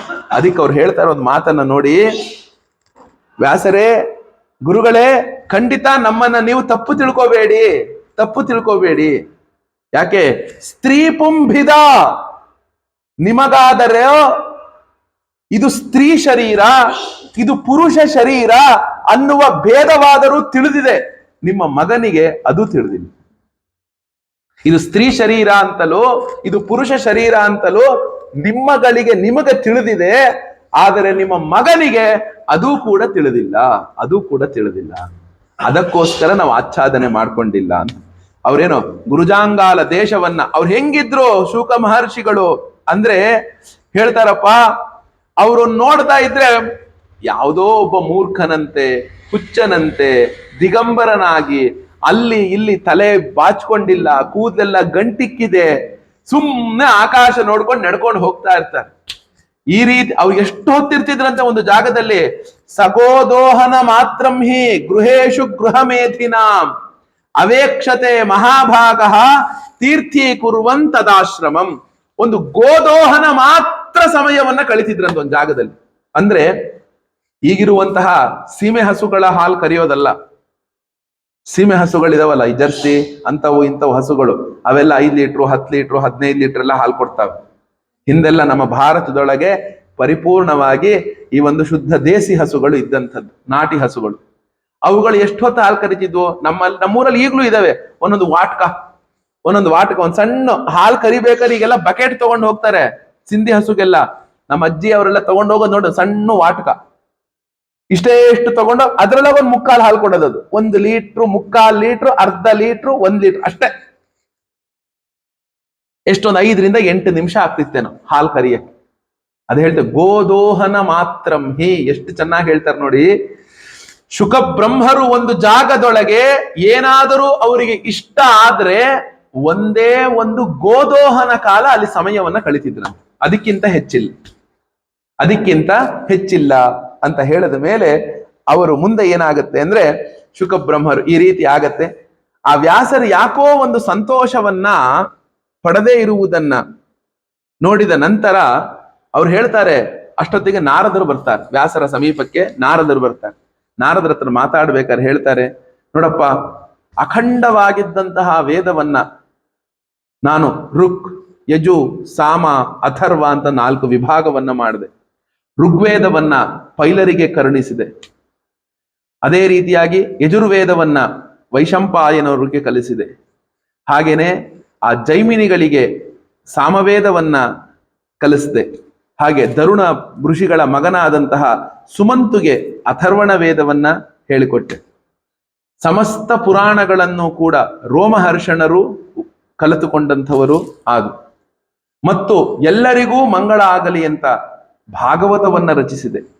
ಎಲ್ಲರಿಗೂ ಮಂಗಳ ಆಗಲಿ ಅಂತ ಭಾರತ ಪಂಚಮೋ ವೇದ, 5ನೇ ವೇದವಾದಂತಹ ಭಾರತ ಮಾಖ್ಯಾನಂ ಕೃಪಯಾ ಮುನಿನಾಕೃತಂ. ನಮ್ಗೆಲ್ಲರ ಮೇಲೆ ಕರುಣೆ ಇಟ್ಟು ಸಮಸ್ತ ಶಾಸ್ತ್ರಗಳ ಸಾರ, ಶಾಸ್ತ್ರ ನಿಧಿ ಆ ಭಾರತ. ಅಂದ್ರೆ ಭಾರತದಲ್ಲಿ ಏನಿದೆ ಅವರೇ ಹೇಳಿಬಿಟ್ಟಿದ್ದಾರೆ. ಇಲ್ಲಿ ಇರೋದೇ ಪ್ರಪಂಚದಲ್ಲಿದೆ, ಪ್ರಪಂಚದಲ್ಲಿ ಇರೋದೇ ಇಲ್ಲಿದೆ. ಯಾಕೆ ಗೊತ್ತಾ ಇಷ್ಟು ಚೆನ್ನಾಗಿ ಹೇಳಿದ್ದು? ನಾವು ಏನನ್ನ ಬಯಸಿದ್ರು ಕೂಡ ಈ 4 ಬಯಸೋದಂತೆ. ಒಂದು ಧರ್ಮ, ಅರ್ಥ, ಕಾಮ, ಮೋಕ್ಷ. ಇದು ಬಿಟ್ಟು ಬೇರೆ ಇನ್ನೇನು ಬಯಸಲ್ವಂತ. ಏನೇನು ಬಯಸ್ತೇವೆ ಹೇಳಿ? ಒಂದು ಧರ್ಮ ಮಾರ್ಗ, ಇಲ್ಲ ಅರ್ಥ ಮಾರ್ಗ, ಇಲ್ಲ ಕಾಮ ಮಾರ್ಗ, ಇಲ್ಲ ಮೋಕ್ಷ ಮಾರ್ಗ. ಆ 4 ಏನೇನನ್ನ ಹೇಳಬೇಕು ಅದೆಲ್ಲವೂ ಕೂಡ ಭಾರತದಲ್ಲಿದೆ. ಮಹಾಭಾರತದಲ್ಲಿ ಒಂದು ದೊಡ್ಡ ಚರ್ಚೆ ಇದೆ. ಯುದ್ಧ ಎಲ್ಲ ಆದ್ಮೇಲೆ ಧರ್ಮ ದೊಡ್ಡದೋ, ಅರ್ಥ ದೊಡ್ಡದೋ, ಕಾಮ ದೊಡ್ಡದೋ, ಮೋಕ್ಷಕ್ಕೆ ಬರೋದೇ ಇಲ್ಲ. ಧರ್ಮಾರ್ಥ ಕಾಮ ಈ 3ರೊಳಗೆ ಯಾವ್ದು ದೊಡ್ಡದು ಅಂತ ದೊಡ್ಡ ಚರ್ಚೆ. ಆ ಸಭೆಯೊಳಗೆ ವಿದುರ, ಧರ್ಮರಾಜ, ಅರ್ಜುನ, ಭೀಮ, ನಕುಲ, ಸಹದೇವ ಎಲ್ಲರೂ ಇರ್ತಾರೆ. ನಿಮಗೆಲ್ಲ ಗೊತ್ತೇ ಇದೆ, ವಿದುರ ಮತ್ತು ಧರ್ಮರಾಜ ಧರ್ಮನ ಅಂಶ ಸಂಭೂತರು, ಯಮಧರ್ಮನ ಅಂಶ ಸಂಭೂತರು. ಅವರೆಲ್ಲರೂ ಧರ್ಮನೇ ದೊಡ್ಡದು ಅಂತ ಹೇಳ್ಬಿಡ್ತಾರೆ. ಅಲ್ಲಿದ್ದವರೇ ಹೌದು ಸರಿ ಅಂತ ಹೇಳ್ತಾರೆ. ನಂತರ ಅರ್ಜುನ ಬರ್ತಾನೆ, ನಿಂದೇನಪ್ಪಾ ಅಂತ ಕೇಳಿದ್ರೆ ಅರ್ಥ ದೊಡ್ಡದು ಅಂತ ಹೇಳ್ತಾನೆ ಅರ್ಜುನ. ನೀ ಧರ್ಮ ಮಾರ್ಗದಲ್ಲಿ ಇರ್ಬೇಕು ಅಂದ್ರೆ ಅರ್ಥ ಇಲ್ಲದೆ ಇದ್ರೆ ಯಾರು ಬರ್ತಾರೆ? ನೀನೊಂದು ಯಜ್ಞ ಮಾಡ್ಬೇಕಪ್ಪ, ಧರ್ಮ ಮಾರ್ಗವನ್ನು ಅದಕ್ಕೆ ಅರ್ಥದ ಬಲ ಇಲ್ಲದೆ ನೀನ್ ಯಜ್ಞ ಮಾಡಕ್ಕಾಗತ್ತಾ? ಮಾಡಕ್ಕಾಗಲ್ಲ. ಅದಕ್ಕಿಂತಲೇ ಧರ್ಮಕ್ಕಿಂತ ಅರ್ಥ ದೊಡ್ಡದು ಅಂತ ಶುರು ಮಾಡ್ತಾರೆ. ಅದಕ್ಕೆ ನಕುಲ ಸಹದೇವರು ಹೂ ಅನ್ಬಿಡ್ತಾರೆ. ಯಾರಿಗೆ? ಧರ್ಮಕ್ಕಿಂತ ಅರ್ಥದ ನಕುಲ ಹೌದೌದು ಸರಿ ಸರಿ ಅನ್ಬಿಡ್ತಾರೆ. ನಂತರ ಭೀಮ ಹೇಳ್ತಾನೆ ಧರ್ಮಾರ್ಥಕ್ಕಿಂತಲೂ ಕಾಮ ದೊಡ್ಡದು ಅಂತ ಹೇಳ್ತಾನೆ. ಇದು ಭಾರತದೊಳಗಿರುವ ಚರ್ಚೆ. ಇದಕ್ಕೆ ತೀರ್ಮಾನ ಕೊಟ್ಟಿದ್ದು ಕೃಷ್ಣ. ನೋಡಿ, ಏನೇ ತೀರ್ಮಾನ ಆಗ್ಬೇಕು ಅಂದ್ರೆ ಕೃಷ್ಣನ ಹತ್ರನೇ ಓಡಿ ಹೋಗ್ಬೇಕು. ಭೀಮ ಹೇಳ್ತಾನೆ ಕಾಮ ದೊಡ್ಡದು ಅಂತ. ಕಾಮ ಅಂದ್ರೆ ಡಿಸೈರ್ ಅಂತ ಅರ್ಥ. ಕೇವಲ ಒಂದು ಲೈಂಗಿಕತೆ ಅಂತ ಅರ್ಥ ಅಲ್ಲ, ಒಂದು ಪುರುಷ ಸ್ತ್ರೀ ಸಂಬಂಧ ಅಂತ ಅರ್ಥ ಅಲ್ಲ, ಆಸೆ ಅಂತ ಅರ್ಥ. ಕಾಮ ಅಂದ್ರೇನು? ಆಸೆ ಅಂತ ಅರ್ಥ. ಅಲ್ಲಯ್ಯ, ನೀನು ಧರ್ಮ ಮತ್ತು ಅರ್ಥವನ್ನ ನೀನು ಮಾಡಬೇಕು ಅಂದ್ರು ನಿನ್ ಮನಸ್ಸಲ್ಲಿ ಬೈಕೆ ಇಲ್ಲದೆ ಇದ್ರೆ ಹೆಂಗ್ ಮಾಡ್ತೀಯ ನೀನು ಅಂತ ಕೇಳ್ತಾನೆ ಕೃಷ್ಣ. ಭೀಮ, ಯಜ್ಞವನ್ನ ಮಾಡಬೇಕು ಎಂಬ ಆಸೆ ಹುಟ್ಟಬೇಕು, ಆಗ ನೀನು ಯಜ್ಞವನ್ನ ಮಾಡ್ತೀಯ.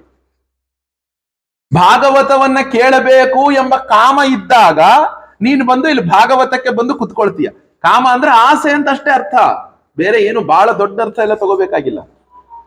ಅದರೊಳಗೂ ತುಂಬಾ ಈ ಕಾಮ ಶಬ್ದವನ್ನ ಎಷ್ಟು ಕೆಳಮಟ್ಟಿಗೆ ಇಳಿಸ್ಬಿಟ್ಟಿದ್ದೇವೆ ನಾವು ಅಂದ್ರೆ ಅಷ್ಟು ಕೆಳಮಟ್ಟಿಗೆ ತಗೊಂಡು ಹೋಗ್ಬಿಟ್ಟಿದ್ದೇವೆ. ವಾತ್ಸ್ಯಾಯನ ಕಾಮಸೂತ್ರ ಮಹಾಭಾರತದೊಳಗೆ ಹೇಳಿರುವಷ್ಟು ಚೆನ್ನಾಗಿ ಈ ಕಾಮದ ಒಂದು ವಿಶ್ಲೇಷಣೆಯನ್ನ ಎಲ್ಲೂ ಮಾಡಿಲ್ಲ. ಕಾಮಂದಕ ಅರ್ಥಶಾಸ್ತ್ರ ಹೇಳಿದ್ದು ವಾತ್ಸ್ಯಾಯನ. ಎಂತೆಂಥ ದೊಡ್ಡ ದೊಡ್ಡ ಮಹರ್ಷಿಗಳು ಹೇಳಿದ್ದಾರೆ. ಅಂದ್ರೆ ಆಸೆ ಅಂತ ಅರ್ಥ, ಹೃದಯದೊಳಗೆ ಆಸೆ. ಈಗ ನೀವೆಲ್ಲರೂ ಕೂಡ ಬೆಂಗಳೂರು ನಗರ ಅಲ್ಲಿಂದ ಇಲ್ಲಿಂದ ಎಲ್ಲ ಕಡೆಗೂ ಬಂದು ಇಲ್ಲಿ ಭಾಗವತ ಕೇಳಕ್ಕೆ ಕುಳಿತಿದ್ದೀರಾ. ಏನಕ್ಕೆ ಕೂತಿದ್ದೀರಾ? ಭಾಗವತ ಕೇಳಬೇಕೆಂಬ ಕಾಮ, ಭಾಗವತವನ್ನ ಕೇಳಬೇಕೆಂಬ ಆಸೆ. ಆಸೆ ಇದ್ದಾಗ ಇಲ್ಲಿ ಬಂದು ಕೂತಿದ್ದೀರಾ. ಆಸೆಯೇ ಇಲ್ಲ ಅಂದ್ರೆ ನೀವು ಇಲ್ಲಿ ಬಂದು ಕೂತ್ಕೊಳ್ತಿದ್ರಾ? ಭೀಮನ ಒಂದು ಹಿಡಿತ ನೋಡಿ ಎಷ್ಟು ಜೋರಿದೆ. ಕೃಷ್ಣನ ಹತ್ರ ತಗೊಂಡೋದ್ರಿ ಇದನ್ನ. ಅವನ್ ಧರ್ಮ ದೊಡ್ಡವನು ಅಂತ, ಇವನ್ ಅರ್ಥ ದೊಡ್ಡವನು ಅಂತ, ಇವನ್ ಕಾಮ ದೊಡ್ಡವನು ಅಂತ. ಅದಕ್ಕೆ ಭೀಷ್ಮಂಗೆ ಏನ ಕೃಷ್ಣ ಹೌದಪ್ಪ ಇದ್ರೊಳಗೆ ಭೀಮನೇ ಸರಿ ಅಂದ್ಬಿಟ್ಟ ಕೃಷ್ಣ. ಏನ್ ಹೇಳ್ದ ಕೃಷ್ಣ? ಇದ್ರೊಳಗೆ ಕರೆಕ್ಟು, ಭೀಮನೇ ಹೇಳ್ತಿರೋದು ಕರೆಕ್ಟು, ನಾನ್ ತೀರ್ಮಾನ ಕೊಡ್ತಿದ್ದೀನಪ್ಪ, ಭೀಮನೇ ಸರಿ, ಕಾಮನೇ ಎಲ್ಲದಕ್ಕಿಂತ ದೊಡ್ಡದು ಅಂತ ಹೇಳ್ಬಿಟ್ಟು. ಕಾಮ ಅಂದ್ರೆ ಆಸೆ ಅಂತ ನೋಡಿ. ಇಲ್ಲಿ ಹೇಳ್ತಾರೆ ಎಷ್ಟು ಚೆನ್ನಾಗಿದೆ. ಭಾರತದೊಳಗೆ ಏನಿಲ್ಲ? ಮೋಕ್ಷ ಇದೆಯಾ? ಇದೆ. ಅರ್ಥ ಇದೆಯಾ? ಇದೆ. ಆಸೆ ಇದೆಯಾ? ಇದೆ. ಎಲ್ಲವೂ ಇದೆ ಇದ್ರೊಳಗೆ. ನೀಚತನ ಬೇಕಾ? ಇದೆ. ಬಹಳ ಭಕ್ತಿ ಬೇಕಾ? ಇದೆ. ಅಂಥ ಅನರ್ಘ್ಯ ರತ್ನವಾದ ಗೀತೆ ಇದೆ ನೋಡಿ. ಭಾರತದೊಳಗೇನೆ ನಮಗೆ 2 ಗೀತೆ ಇದೆ. ಒಂದು ಅನುಗೀತ, ಇನ್ನೊಂದು ಭಗವದ್ಗೀತ. ಎಲ್ಲದಕ್ಕಿಂತಲೂ ಸಾರ ಸಹಸ್ರನಾಮ ಇದೆ, ವಿಷ್ಣು ಸಹಸ್ರನಾಮ ಇದೆ. ಅದಕ್ಕೆ ಹೇಳ್ತಾರೆ ಶಾಸ್ತ್ರಗಳ ಸಾರವೇ ಭಾರತ ಅಂತೆ, ಭಾರತದ ಸಾರ ಗೀತ. ಭಾರತದ ಸಾರ ಗೀತ. ಯಾಕಂದ್ರೆ ಈ ಕೃಷ್ಣನ ವಿಷಯವನ್ನ ಹೇಳಬೇಕಾದಾಗ ನಾವು ಒಂದು ಹಂತಕ್ಕೂ ಗೀತೆಯ ಆಧಾರದ ಮೇಲೆ ಹೇಳಬೇಕು. ಯಾಕೆ? ಈ ಭಾಗವತ ಕೃಷ್ಣ ಹೇಳಿದ್ದು, ಗೀತೆ ಕೃಷ್ಣ ಹೇಳಿದ್ದು, ಭಾಗವತ ಕೃಷ್ಣನೇ. ಏನ್ ಹೇಳಿ? ಕೃಷ್ಣ ಮತ್ತು ಭಾಗವತ ಬೇರೆ ಅಲ್ಲ. ತಸ್ಯೇಯಂ ವಾಂಗ್ಮಯೀ ಮೂರ್ತಿ. ಉದ್ಧವನಿಗೆ ಕೃಷ್ಣ ಪರಮಾತ್ಮ ಸ್ಪಷ್ಟವಾಗಿ ಹೇಳಿದನೆ, ಲೇ ಉದ್ಧವ, ನನ್ನ ಸಮಸ್ತ ಶಕ್ತಿಯನ್ನು ಕೂಡ ನಾನು ಶ್ರೀಮದ್ ಭಾಗವತೆ ಮಹಾರ್ಣವೇ, ಈ ಭಾಗವತ ಎಂಬ ಒಂದು ಸಮುದ್ರದೊಳಗೆ, ಭಕ್ತಿ ಸಮುದ್ರದೊಳಗೆ ಇಡೀ ನನ್ನ ಶಕ್ತಿಯನ್ನ ನಾನು ಇಟ್ಟು ನನ್ನ ಈ ಅವತಾರವನ್ನ ಅಂತರ್ಧಾನ ಮಾಡ್ತೀನಪ್ಪ ಅಂತ. ಕೃಷ್ಣ ಬೇರೆ, ಭಾಗವತ ಬೇರೆ ಅಲ್ಲ. ಕೃಷ್ಣನೇ ಭಾಗವತ, ಕೃಷ್ಣನ ಉಸಿರು ಗೀತೆ. ಏನ್ ಹೇಳಿ? ಕೃಷ್ಣ ಇದ್ದ, ಗೀತೆ ಹೇಳ್ದ. ಹಾಗೆಯೇ ಕೃಷ್ಣ ಭಾಗವತ, ಕೃಷ್ಣನ ಉಸಿರು ಗೀತೆ. ನೋಡಿ ಎಷ್ಟು ಚೆನ್ನಾಗಿದೆ. ಆ ನಂತರ ಇಷ್ಟೆಲ್ಲ ಮಾಡಿದೆ ನಾನು, ಆದ್ರೂ ಯಾಕೋ ನನಗೆ ನೆಮ್ಮದಿ. ಯಾಕೆ? ಏವಂ ಪ್ರವೃತ್ತಸ್ಯ ಸದಾ ಭೂತಾನಾಂ ಶ್ರೇಯಸಿ ದ್ವಿಜಾಹ ಸರ್ವಾತ್ಮಕೇನಾಪಿ ಯದಾ ನಾತುಷ್ಯದ್ ಹೃದಯಂ ತತಃ. ಇಷ್ಟು ಮಾಡಿದ್ರೂ ಕೂಡ ನನ್ನ ಹೃದಯ ಯಾಕೆ ಶಾಂತಿ ಆಗ್ತಿಲ್ವಲ್ಲ? ಇನ್ನೂ ಏನೋ ಬೇಕು ಬೇಕು ಬೇಕು ಬೇಕು ಅಂತ ಅನಿಸ್ತಾ ಇದೆಯಲ್ಲ. ಅಂತ ಹೇಳಿದಾಗ ನೋಡಿ, ಕಿಂವಾ ಭಗವತಾ ಧರ್ಮ ನ ಪ್ರಾಯೇಣ ನಿರೂಪಿತಾ ಪ್ರಿಯಾ ಪರಮಹಂಸಾನಾಂ ತಯೇವ ಹಿ ಅಚ್ಯುತ ಪ್ರಿಯಾ ತಸ್ಯೈವಂ ಖಿಲಮಾತ್ಮಾನಂ ಮನ್ಯಮಾನಸ್ಯ ಖಿದ್ಯತಃ ಕೃಷ್ಣಸ್ಯ ನಾರದೋ ಅಭ್ಯಗಾತ್ ಆಶ್ರಮಂ ಪ್ರಾಗುದಾಹೃತಂ. ಏನು ಮಾಡಬೇಕು? ಈ ಅತೃಪ್ತಿಗೆ ಏನು ಕಾರಣ ಇರಬಹುದು? ಪ್ರಾಯಶಃ ನಾನು ಪರಮಹಂಸರಿಗೆ ಪ್ರಿಯವಾದಂತಹ ಭಾಗವತ ಧರ್ಮವನ್ನ ಪ್ರತಿಪಾದನೆ ಮಾಡಿಲ್ಲ. ಯಾಕೆ? ಈ ಭಾಗವತ ಧರ್ಮ ಅನ್ನುವುದು ಅಚ್ಯುತ ಪ್ರಿಯ.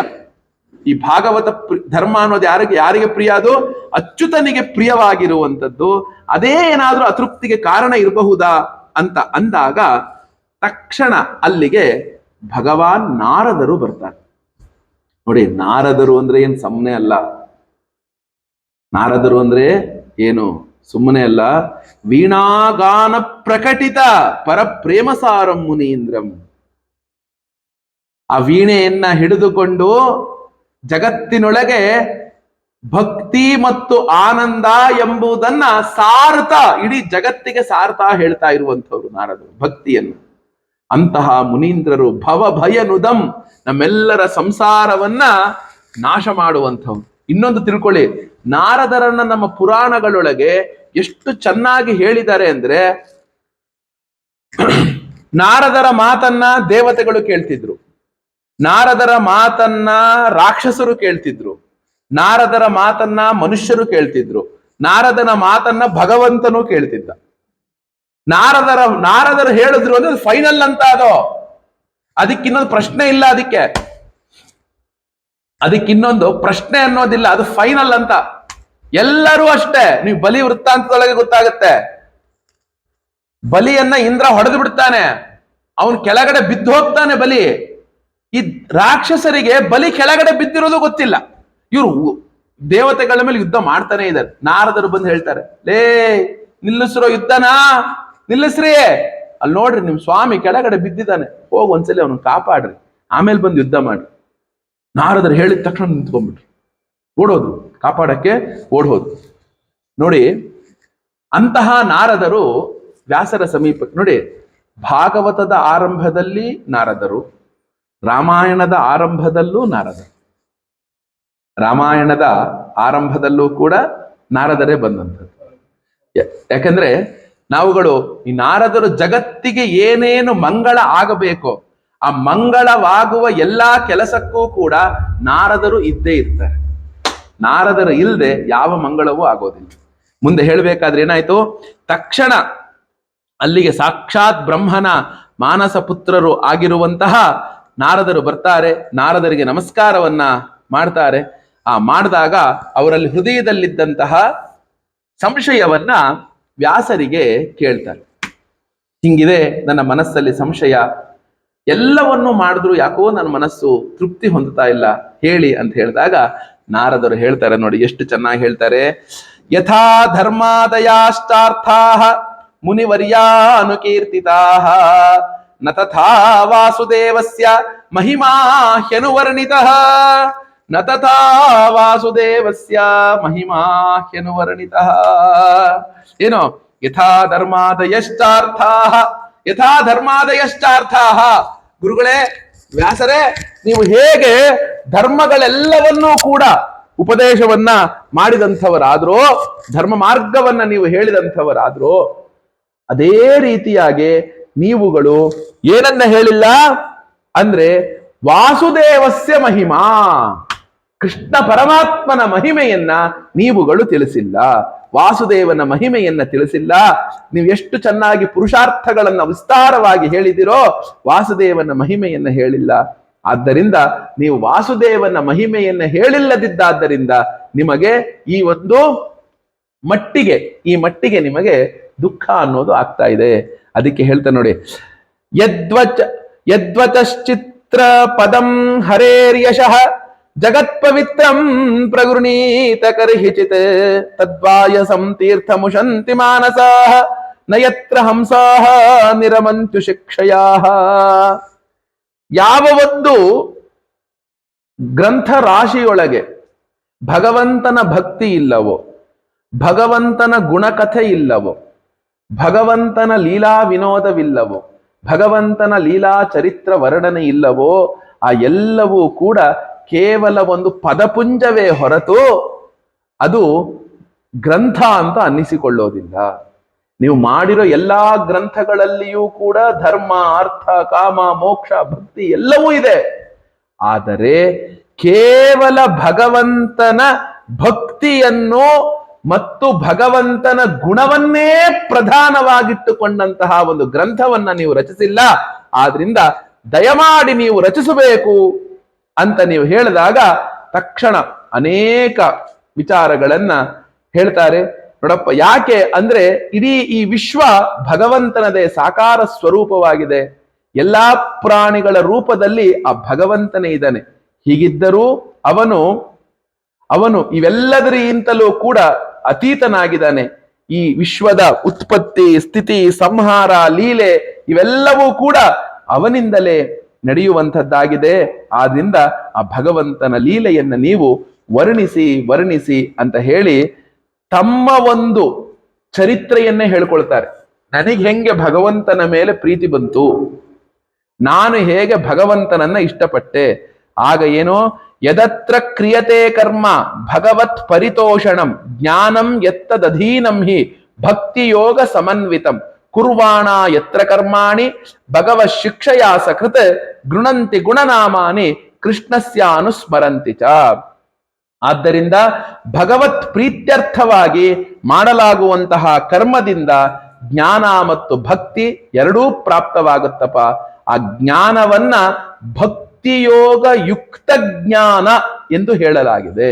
ನೋಡಿ, ಕೇವಲ ಅದು ಜ್ಞಾನ ಆಗ್ಬಿಟ್ರೆ, ಶುಷ್ಕ ಜ್ಞಾನ ಆಗ್ಬಿಟ್ರೆ ಆ ಪ್ರೇಮ ರಸದ ಪರಿಚಯ ನಮಗಿರೋದಿಲ್ಲ. ನಾವು ಎಷ್ಟೋ ಕಡೆಗೆ ಕೆಲವರೆಲ್ಲ ಬರ್ತಾರೆ, ನಾನು ಬಹಳ ದೊಡ್ಡ ವೇದಾಂತಿ, ನನಗೇನು ನಮ್ಮ ಕಾರ್ಯಾಲಯಕ್ಕೆ ಒಬ್ರು ಬರ್ತಿದ್ರು, ಅವ್ರ ಹೆಸರು ಬೇಡ, ಕಾರ್ಯಾಲಯಕ್ಕೆ ನಮ್ಮ ಓದಬೇಕಾದ್ರೆಲ್ಲ ನಾವು ಮಾಧ್ಯಾಹ್ನಿಕ, ಸಂಧ್ಯಾ, ಬೆಳಗ್ಗೆ ಪ್ರಾತಃ ಸಂಧ್ಯಾ ವಂದನೆ, ಸಾಯಂ ಸಂಧ್ಯಾ ವಂದನೆ, ಬ್ರಹ್ಮಯಜ್ಞ, ಅಗ್ನಿ ಕಾರ್ಯ. ನಮ್ಮ ಗುರುಗಳು ಈ ವಿಷಯದಲ್ಲಿ ತುಂಬಾ ಸ್ಟ್ರಿಕ್ಟ್ ಇದ್ರು. ಎಲ್ಲಾ ಅನುಷ್ಠಾನವನ್ನು ಮಾಡ್ಲೇಬೇಕಿತ್ತು. ನಾವ್ ಹಿಂಗೆ ಪಂಚಪಾತ್ರ ಹಿಂಗ್ ಇಟ್ಕೊಂಡು ಸೌಂಡ್ ಮಾಡ್ತಿದ್ವಲ್ಲ, ಅವ್ರ ಕಾರ್ಯಾಲಯ ಅಂದ್ರೆ ಬಹಳ ಒಂದು ಜ್ಞಾನಕಾಂಡ, ನಾವು ಇಲ್ಲಿ ಬಂದ್ರೆ ಬರೀ ಕರ್ಮಕಾಂಡದ ಶಬ್ದಗಳೇ ಕೇಳಿಸುತ್ತೆ ಅಂತ ಮಾತಾಡ್ಕೊಳ್ತಿದ್ರು. ಅವಾಗ ಒಂದ್ಸಲ ನಮ್ ಗುರುಗಳು ಹೇಳಿದ್ರು, ಅವನಿಗೆ ಜ್ಞಾನಕಾಂಡನೂ ಗೊತ್ತಿಲ್ಲ, ಕರ್ಮಕಾಂಡನೂ ಗೊತ್ತಿಲ್ಲ, ಅದಕ್ಕೆ ಹಂಗ್ ಮಾತಾಡ್ತಾನೆ ಅಂತ. ಅವನಿಗೆ ಜ್ಞಾನನೂ ಗೊತ್ತಿಲ್ಲ, ಕರ್ಮನೂ ಗೊತ್ತಿಲ್ಲ, ಅದಕ್ಕೆ ಹಂಗ್ ಮಾತಾಡ್ತಾನೆ, ಅವ್ನು ಸಂಧ್ಯಾ ವಂದನೆ ಮಾಡಿದಾನೆ ಕೇಳಪ್ಪ ಅಂತ. ಯಾಕೆ ಹೇಳ್ತಿದ್ದೀನಿ ಅಂದ್ರೆ ಈ ಮಾತನ್ನ ನೋಡಿ, ನಾರದರು ಹೇಳಿದ್ದಾರೆ, ಜ್ಞಾನಂ ಯತ್ತತ್ ಅಧೀನಂ ಹಿ ಭಕ್ತಿ ಯೋಗ ಸಮನ್ವಿತಂ. ಈ ಮಾತನ್ನು ಎಲ್ಲರೂ ನೆನಪಿಟ್ಕೊಳ್ಳಿ. ಭಗವಂತನ ಮೇಲೆ ಪ್ರೇಮ ಇಲ್ಲದೆ ನಾನು ಕೇವಲ ಜ್ಞಾನವನ್ನ ಅಭ್ಯಾಸ ಮಾಡ್ತೀನಿ ಅಂತ ಹೊರಟ್ರೆ ಅವನಿಗೊಂದು ಶುಷ್ಕ ಜ್ಞಾನ, ಅದು ರಸ ಇಲ್ಲದ ಜ್ಞಾನ ಬರುತ್ತೆ. ಅವನಿಗೆ ನಿಜವಾಗ್ಲೂ ಭಕ್ತಿ ರಸದಿಂದ ಒಂದು, ಅದಕ್ಕೆ ಒಳ್ಳೆ ಉದಾಹರಣೆ ಕೊಡಬೇಕು ಅಂದ್ರೆ, ಜಾಮೂನ್ ಪ್ಯಾಕೆಟ್ ತರ್ತೀರಾ, ಅದನ್ನ ಕಲಿಸ್ತೀರಾ, ತುಪ್ಪದಲ್ಲಿ ಕರಿತೀರಾ, ಎಲ್ಲ ಮಾಡ್ತೀರಾ, ಜಾಮೂನ್ ಕೆಂಪಾಗಿ ಸಿದ್ಧ ಆಗುತ್ತೆ. ಆದ್ರೆ ನೀವು ಅದನ್ನ ಸಕ್ಕರೆ ಪಾಕದಲ್ಲಿ ಅದ್ರೆ ಮಾತ್ರನೇ ಅದಕ್ಕೆ ರುಚಿ. ಸಕ್ಕರೆ ಪಾಕದಲ್ಲಿ ಅದದೆ ಬರೀ ಆ ಜಾಮೂನನ್ ಕೈಲಿ ಹಿಡ್ಕೊಂಡ್ರೆ ರುಚಿನ? ಶುಷ್ಕ ಜ್ಞಾನ, ಭಕ್ತಿ ಜ್ಞಾನ. ನೋಡಿ, ಭಕ್ತಿ ಯೋಗ ಸಮನ್ವಿತಂ, ಅರ್ಥ ಆಯ್ತಲ್ಲ? ಇದೆಲ್ಲವೂ ಚೆನ್ನಾಗಿರುತ್ತೆ, ಒಳ್ಳೆ ಕ್ರಿಸ್ಪಿ ಇರುತ್ತೆ, ಇನ್ನೊಂದಿರುತ್ತೆ, ಮತ್ತೊಂದಿರುತ್ತೆ, ಅದಿರುತ್ತೆ. ಆದ್ರೆ ಆ ಭಕ್ತಿ ರಸದೊಳಗೆ ಅದ್ದಿಲ್ಲ. ಅವನಿಗೆ ಆ ಭಗವಂತನ ವಿಷಯ ಅಷ್ಟು ಚಂದ ಗೊತ್ತಾಗೋದಿಲ್ಲ. ಆದ್ರಿಂದ ನಮೋ ಭಗವತೆ ತುಭ್ಯಂ ವಾಸುದೇವಾಯ ಧೀಮಹಿ ಪ್ರದ್ಯುಮ್ನಾಯ ಅನಿರುದ್ಧಾಯ ನಮಃ ಸಂಕರ್ಷಣಾಯ ಚ. ಅಂತಹ ಭಗವಂತನನ್ನ ನಾವುಗಳು ಅರಿಯುವವರಾಗಬೇಕು ನೋಡಪ್ಪ. ಆದ್ರಿಂದಲೇ ನೀವೇನ್ ಮಾಡಬೇಕು, ಈ ಭಾಗವತವನ್ನ ರಚಿಸಬೇಕು ಅಂತ ಹೇಳಿ ನಾರದರು ತಮ್ಮ ಒಂದು ಚರಿತ್ರೆಯನ್ನ ಹೇಳ್ತಾರೆ. ಆಗ ನಮ್ ವ್ಯಾಸರಿಗೆ ಏನಾಗುತ್ತೆ, ಅನರ್ಥೋಪಶಮಂ ಸಾಕ್ಷಾತ್ ಭಕ್ತಿಯೋಗ ಮಧೋಕ್ಷಜೆ ಲೋಕಸ್ಯ ಜಾನತೋ ವಿದ್ವಾಂಸ್ ಚಕ್ರೇ ಸಾತ್ವತ ಸಂಹಿತಾಂ. ಆಗ ಈ ಎಲ್ಲ ಅನರ್ಥಗಳ ಉಪಶಮನಕ್ಕೆ ಸಾಕ್ಷಾತ್ತಾದಂತಹ ಸಾಧನ ಅಂತ ಯಾವುದು ಅಂದ್ರೆ ಶ್ರೀ ಹರಿಯ ಭಕ್ತಿಯೋಗ ಒಂದೇ ಅಂತ ಅರೆತುಕೊಂಡು ಪ್ರಪಂಚದೊಳಗಿರುವಂತಹ ಈ ಸಂಸಾರದೊಳಗೆ ಒದ್ದಾಡುತ್ತಿರುವಂತಹ ಎಲ್ಲ ಜನರ ಮಂಗಳಕ್ಕಾಗಿ ವ್ಯಾಸರು ಏನ್ ಮಾಡಿದ್ರು? ಸಾತ್ವತ ಸಂಹಿತ. ಭಾಗವತಕ್ಕೆ ಇನ್ನೊಂದು ಹೆಸರು ಏನಪ್ಪಾ ಅಂದ್ರೆ ಸಾತ್ವತ ಸಂಹಿತ, ಸಾತ್ವತ ಸಂಹಿತೆ. ಆ ಸಾತ್ವತ ಸಂಹಿತೆಯನ್ನ ವ್ಯಾಸರು ರಚಿಸಿದಂಥವರಾದ್ರು. ಯಾವಾಗ ಯಸ್ಯಾಂ ವೈ ಶ್ರೂಯಮಾಣಾಯಾಂ ಕೃಷ್ಣೇ ಪರಮ ಪೂಜಿತೆ ಪರಮಪೂರುಷೆ ಭಕ್ತಿರುತ್ಪದ್ಯತೆ ಪುಂಸಃ ಶೋಕ ಮೋಹ ಭಯಾಪಹ ಸಸಂಹಿತಾಂ ಭಾಗವತೀಂ ಕೃತ್ವಾನುಕ್ರಮ್ಯ ಚ ಆತ್ಮಜಂ ಶುಕ ಮಧ್ಯಾಪಯಾಮಾಸ ನಿವೃತ್ತಿ ನಿರತಂ ಮುನಿಃ. ಯಾಕೆ? ಇದರ ಒಂದು ಶ್ರವಣ ಮಾತ್ರದಿಂದಲೇ, ಭಾಗವತದ ಶ್ರವಣ ಮಾತ್ರದಿಂದಲೇ ಆ ಪರಮ ಪುರುಷನಾದ ಶ್ರೀಕೃಷ್ಣನಲ್ಲಿ ಪರಮ ಭಕ್ತಿ ಅನ್ನೋದು ಉಂಟಾಗುತ್ತೆ. ಇದರಿಂದಲೇ ಜೀವಿಗಳ ಶೋಕ ಮೋಹ ಭಯ ಎಲ್ಲವೂ ಕೂಡ ತೊಲಗಿ ಹೋಗುತ್ತೆ. ಈ ಪರಮ ಸಂಹಿತೆಯಾದ ಭಾಗವತವನ್ನ ರಚಿಸಿ ಪರಿಶೋಧಿಸಿದ ಬಳಿಕ ಅದನ್ನ ನಿವೃತ್ತಿ ಧರ್ಮ ಪರಾಯಣರಾದಂತಹ ತಮ್ಮ ಮಗನಾದಂತಹ ಶುಕಬ್ರಹ್ಮರಿಗೆ ಹೇಳಿಕೊಟ್ಟರು. ಇಲ್ಲಿ ಶೌನಕರು ಒಂದು ಪ್ರಶ್ನೆ ಕೇಳ್ತಾರೆ. ಏನಂತ ಅಂದ್ರೆ, ಅಲ್ಲಪ್ಪ ಶುಕಬ್ರಹ್ಮರು ಅಂದ್ರೆ ನೀವೇ ಹೇಳಿದ್ರಿ ಒಂದು ಗೋದೋಹನ ಮಾತ್ರ ಒಂದು ಕಡೆಗೆ ಇರೋದಿಲ್ಲ ಅಂತ, ಅಂತದ್ರೊಳಗೆ ಇಷ್ಟು ದಪ್ಪ ಗ್ರಂಥನ 18,000 ಶ್ಲೋಕವನ್ನ ಹೆಂಗ್ ಕಲ್ತ್ರವ್ರು? ಅವ್ರು ಏನಕ್ಕೆ ಕಲ್ತ್ರಿ ಇದನ್ನ? ಈ 18,000 ಶ್ಲೋಕಗಳ ಗ್ರಂಥವನ್ನ ಅವ್ರು ಏಕ್ ಅಧ್ಯಯನ ಮಾಡಿದ್ರು ಅಂತ ಹೇಳಿದಾಗ ತಕ್ಷಣ ನೋಡಿ ಸೂತರು ಹೇಳ್ತಾರೆ ಒಂದು ಮಾತನ್ನ, ಆತ್ಮಾರಾಮಶ್ಚ ಮುನಯಃ ನಿರ್ಗ್ರಂಥ ಅಪ್ಯುರುಕ್ರಮೆ ಕುರುವಂತಿ ಅಹೈತುಕೀಂ ಭಕ್ತಿಂ ಇತ್ತಂ ಭೂತಗುಣೋ ಹರಿಹಿ. ಶೌನಕಾದಿಗಳೇ, ಅಂತಹ ಬ್ರಹ್ಮಸ್ವರೂಪರಾದಂತಹ ಅವಧೂತ ಪರಮಹಂಸರೇ ವಾಸ್ತವಿಕವಾಗಿ ಪರಿಪೂರ್ಣ ಜ್ಞಾನವನ್ನ ಹೊಂದಿದವರಾಗಿರ್ತಾರೆ. ಯಾಕೆ ಅಂದ್ರೆ ನಿರ್ಗ್ರಂಥ ಅಪ್ಯುರುಕ್ರಮೆ. ನಮಗಾದರೂ ಒಂದು ಮರ್ಯಾದೆ ಎಲ್ಲ ಮುಚ್ಚಿಕೊಳ್ಳಕ್ಕೆ ಒಂದು ವಸ್ತ್ರ ಅನ್ನೋದು ಬೇಕು, ಅವ್ರಿಗೊಂದು ಕೌಪೀನವೂ ಅವಶ್ಯಕತೆ ಇಲ್ವಂತೆ. ಯಾರಿಗೆ? ಕೇವಲ ಭಗವದ್ ಭಕ್ತಿ ಪರಾಯಣರಾದವರಿಗೆ ಒಂದು ಕೌಪೀನವೂ ಕೂಡ ಒಂದು ಅವಶ್ಯಕತೆ ಅನ್ನುವಂಥದ್ದು ಇಲ್ವಂತೆ. ಆದ್ರಿಂದ ಆ ಅಹಂಕಾರದ ಲೇಷವೂ ಇರ್ಲಿಲ್ವಂತೆ.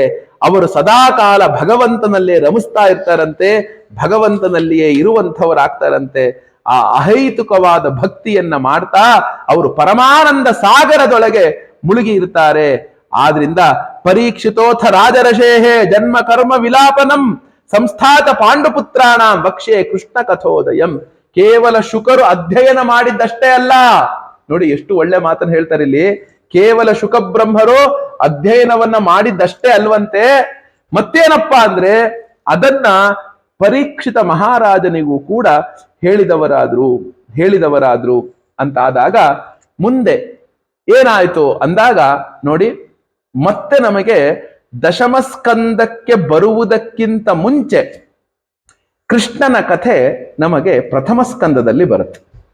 ಯಾಕಂದ್ರೆ ಭಾಗವತದೊಳಗೆ ಶ್ರೀಕೃಷ್ಣ ಅಂತ ಇಟ್ಟುಕೊಂಡಾಗ ಆ ಕೃಷ್ಣನು ಬರುವಂಥದ್ದೆಲ್ಲವನ್ನೂ ಹೇಳಬೇಕು.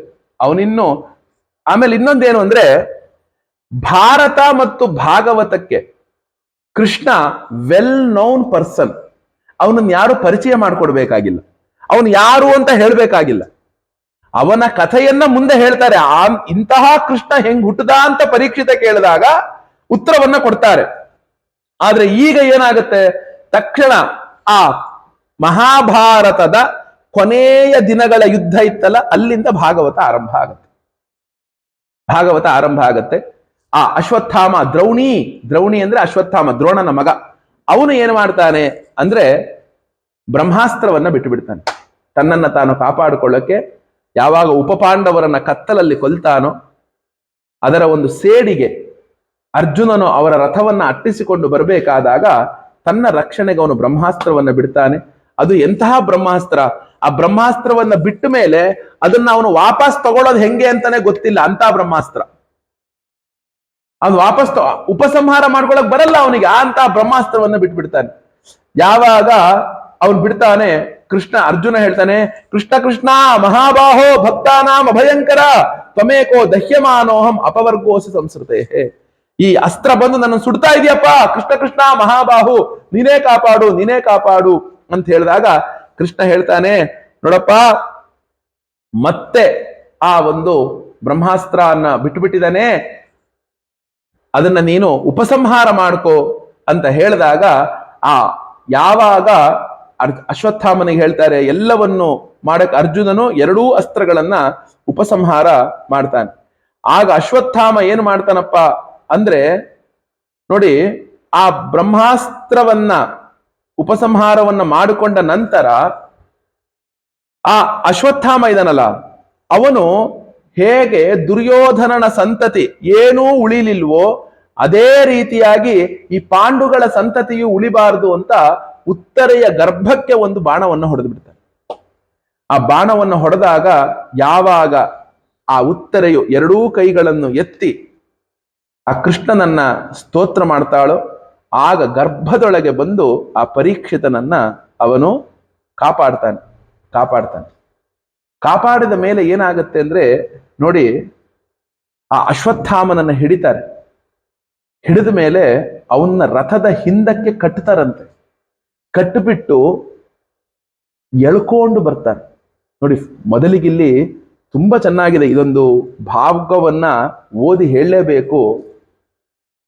ಅಶ್ವತ್ಥಾಮ ಸಾಕ್ಷಾತ್ತಾಗಿ ತನ್ನ 5 ಮಕ್ಕಳನ್ನ ಕೊಂದಂಥವನು ಅರ್ಜುನನ ಎದುರಿಗಿದ್ದಾನೆ. ಅರ್ಜುನನ ಎದುರಿಗಿದ್ದ ಕೃಷ್ಣ, ಈ ನೀಚರನ್ನು ಉಳಿಸ್ಬೇಡ, ಕೊಲ್ಲು ಕೊಲ್ಲು ಕೊಲ್ಲು ಕೊಲ್ಲು ಅಂತ ಹೇಳ್ತಾ ಇದ್ದಾನೆ. ಕೊಂದು ಬಿಡು, ಇವನು ನಿಲ್ಲ, ಉಳಿಸ್ಬೇಡ, ಕೊಲ್ಲು ಕೊಲ್ಲು ಅಂತ ಹೇಳಿದಾಗ ತಕ್ಷಣ ಅರ್ಜುನ ಏನ್ ಮಾಡ್ತಾನೆ ಗೊತ್ತಾ? ಕೃಷ್ಣ, ಏನೇ ಆದ್ರೂ ಕೂಡ ಇವನು ನನ್ನ ಗುರುಪುತ್ರ, ಇವನ್ನ ಕೊಲ್ಲಕ್ಕಾಗಲ್ಲಪ್ಪ ಅಂತ ಹೇಳ್ತಾನೆ.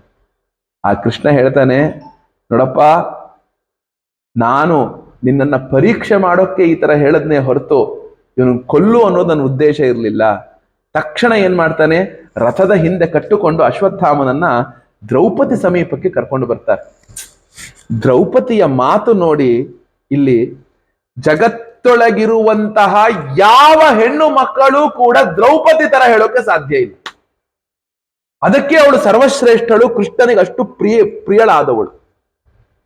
ನೋಡಿ, ತಥಾಹೃತಂ ಪಶುವತ್ ಪಾಶಬದ್ಧಂ ಅವಾಂಗ್ಮುಖಂ ಕರ್ಮ ಜುಗುಪ್ಸಿತೇನ ನಿರೀಕ್ಷ್ಯ ಕೃಷ್ಣಾಪಕೃತಂ ಗುರೋ ಸುತಂ ವಾಮಸ್ವಭಾವ ಕೃಪಯಾ ನನಾಮ. ಯಾವಾಗ ರಥದ ಹಿಂದೆ ಅಶ್ವತ್ಥಾಮನನ್ನ ಕರೆದುಕೊಂಡು ಬಂದ್ಬಿಟ್ರೋ, ಅದನ್ನ ನೋಡಿ ಹೇಗೆ ಪಶುವತ್ ಪಾಶಬದ್ಧಂ, ಒಂದು ಪ್ರಾಣಿಯನ್ನ ದರ ದರ ದರ ದರ ಎಳ್ಕೊಂಡ್ ಬರ್ತಾರಲ್ಲ, ಹಂಗೆ ಎಳ್ಕೊಂಡ್ ಬಂದಿದ್ರಂತೆ ಅಶ್ವತ್ಥಾಮನನ್ನ.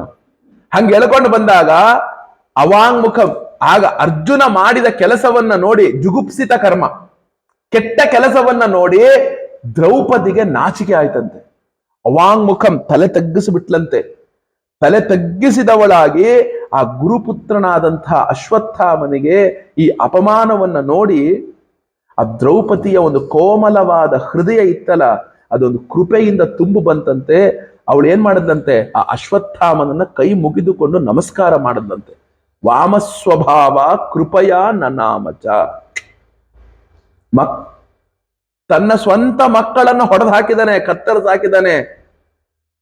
ಅವನಿಗೆ ಹೋಗಿ ಏನ್ ಮಾಡಿದಂತೆ ದ್ರೌಪದಿ, ನಮಸ್ಕಾರವನ್ನ, ಯಾಕೆ ನಾಚಿಕೆ ಪಟ್ಟುಕೊಂಡು ನಮಸ್ಕಾರವನ್ನ ಮಾಡಿದಂತೆ.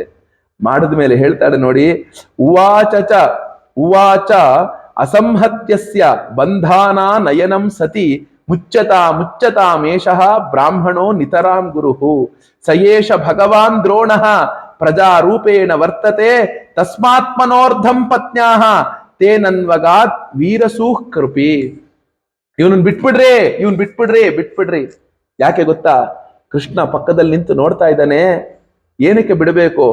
ದ್ರೋಣರು ಅಶ್ವತ್ಥಾಮನ ರೂಪದಿಂದ ನಮ್ಮೆಲ್ಲರ ಎದುರಿಗೆ ನಿಂತಿದ್ದಾರೆ. ಆದ್ದರಿಂದ ಈ ಅಶ್ವತ್ಥಾಮನನ್ನ ಬಿಟ್ಬಿಡಿ. ಈ ಅಶ್ವತ್ಥಾಮನಿಗೆ ಏನಾರು ಮಾಡಿದ್ರೆ ನೋಡಿ, ಎಂತ ಮಾತು! ಮಕ್ಕಳನ್ನ ಕಳುಕೊಂಡಾಗ ಆಗುವಂತಹ ದುಃಖವು ನನಗೆ ಗೊತ್ತಿದೆ. ಆ ದುಃಖವನ್ನ ನನ್ನ ಗುರು ಮಾತೆ ಕೃಪಿ ಅನುಭವಿಸೋದು ಬೇಡ. ಮಕ್ಕಳನ್ನ ಕಳ್ಕೊಂಡಾಗ ಆಗುವ ದುಃಖ ನನಗೆ ತಿಳಿದಿದೆ. ಇದನ್ನ ಏನ್ ಮಾಡೋದ್ ಬೇಡ. ನನ್ನ ಗುರುಮಾತೆ ಕೃಪಿ ಅನುಭವಿಸೋದು ಬೇಡ, ಇವಳನ್ನ ಬಿಟ್ಬಿಡಿ. ಮಾರೋದೀದಸ್ಯ ಜನನಿ ಗೌತಮಿ ಪತಿದೇವತ ಯಥಾಹಂ ಮೃತವತ್ಸಾರ್ಥ ರೋದೀ ಅಶ್ರು ಮುಖಿ ಮುಹುಹು, ಅಶ್ರುಮುಖಿ ಮುಹುಹು. ಆದ್ರಿಂದ ಅವಳು ಮಾಡೋದು ಬೇಡ ಅಂತ ಹೇಳಿದಾಗ ಧರ್ಮಪುತ್ರ ಆ ಧರ್ಮರಾಜ ಈ ಮಾತನ್ನ ಕೇಳಿ ತುಂಬಾ ಒಂದು ಸಂತೋಷವನ್ನ ಪಟ್ಟು ಬಿಡ್ತಾನೆ. ಪಟ್ಟಾಗ ಏನಾಗುತ್ತೆ ಅಂದ್ರೆ ತಕ್ಷಣ ಆ ಗರ್ಭವನ್ನ ಎಲ್ಲವನ್ನೂ ಕೂಡ ನೋಡಿ ಎಷ್ಟು ಚೆನ್ನಾಗಿ ಇಷ್ಟೆಲ್ಲ ಮಾಡಿ ಉಪಸಂಹಾರ ಮಾಡಿ ಕರ್ಕೊಂಡು ಬಂದ್ರೆ ಆ ಧರ್ಮರ ಇವನಿಗೆ ಏನು ಮಾಡ್ತಾನೆ ಅಂದ್ರೆ ಆ ಉತ್ತರೆಯ ಮತ್ತೆ ಅಶ್ವತ್ಥಾಮ ಬಿಟ್ಟ ಮೇಲೆ ಉತ್ತರೆಯ ಗರ್ಭಕ್ಕೆ ಬಾಣವನ್ನು ಹೊಡೆದು ಬಿಡ್ತಾನೆ.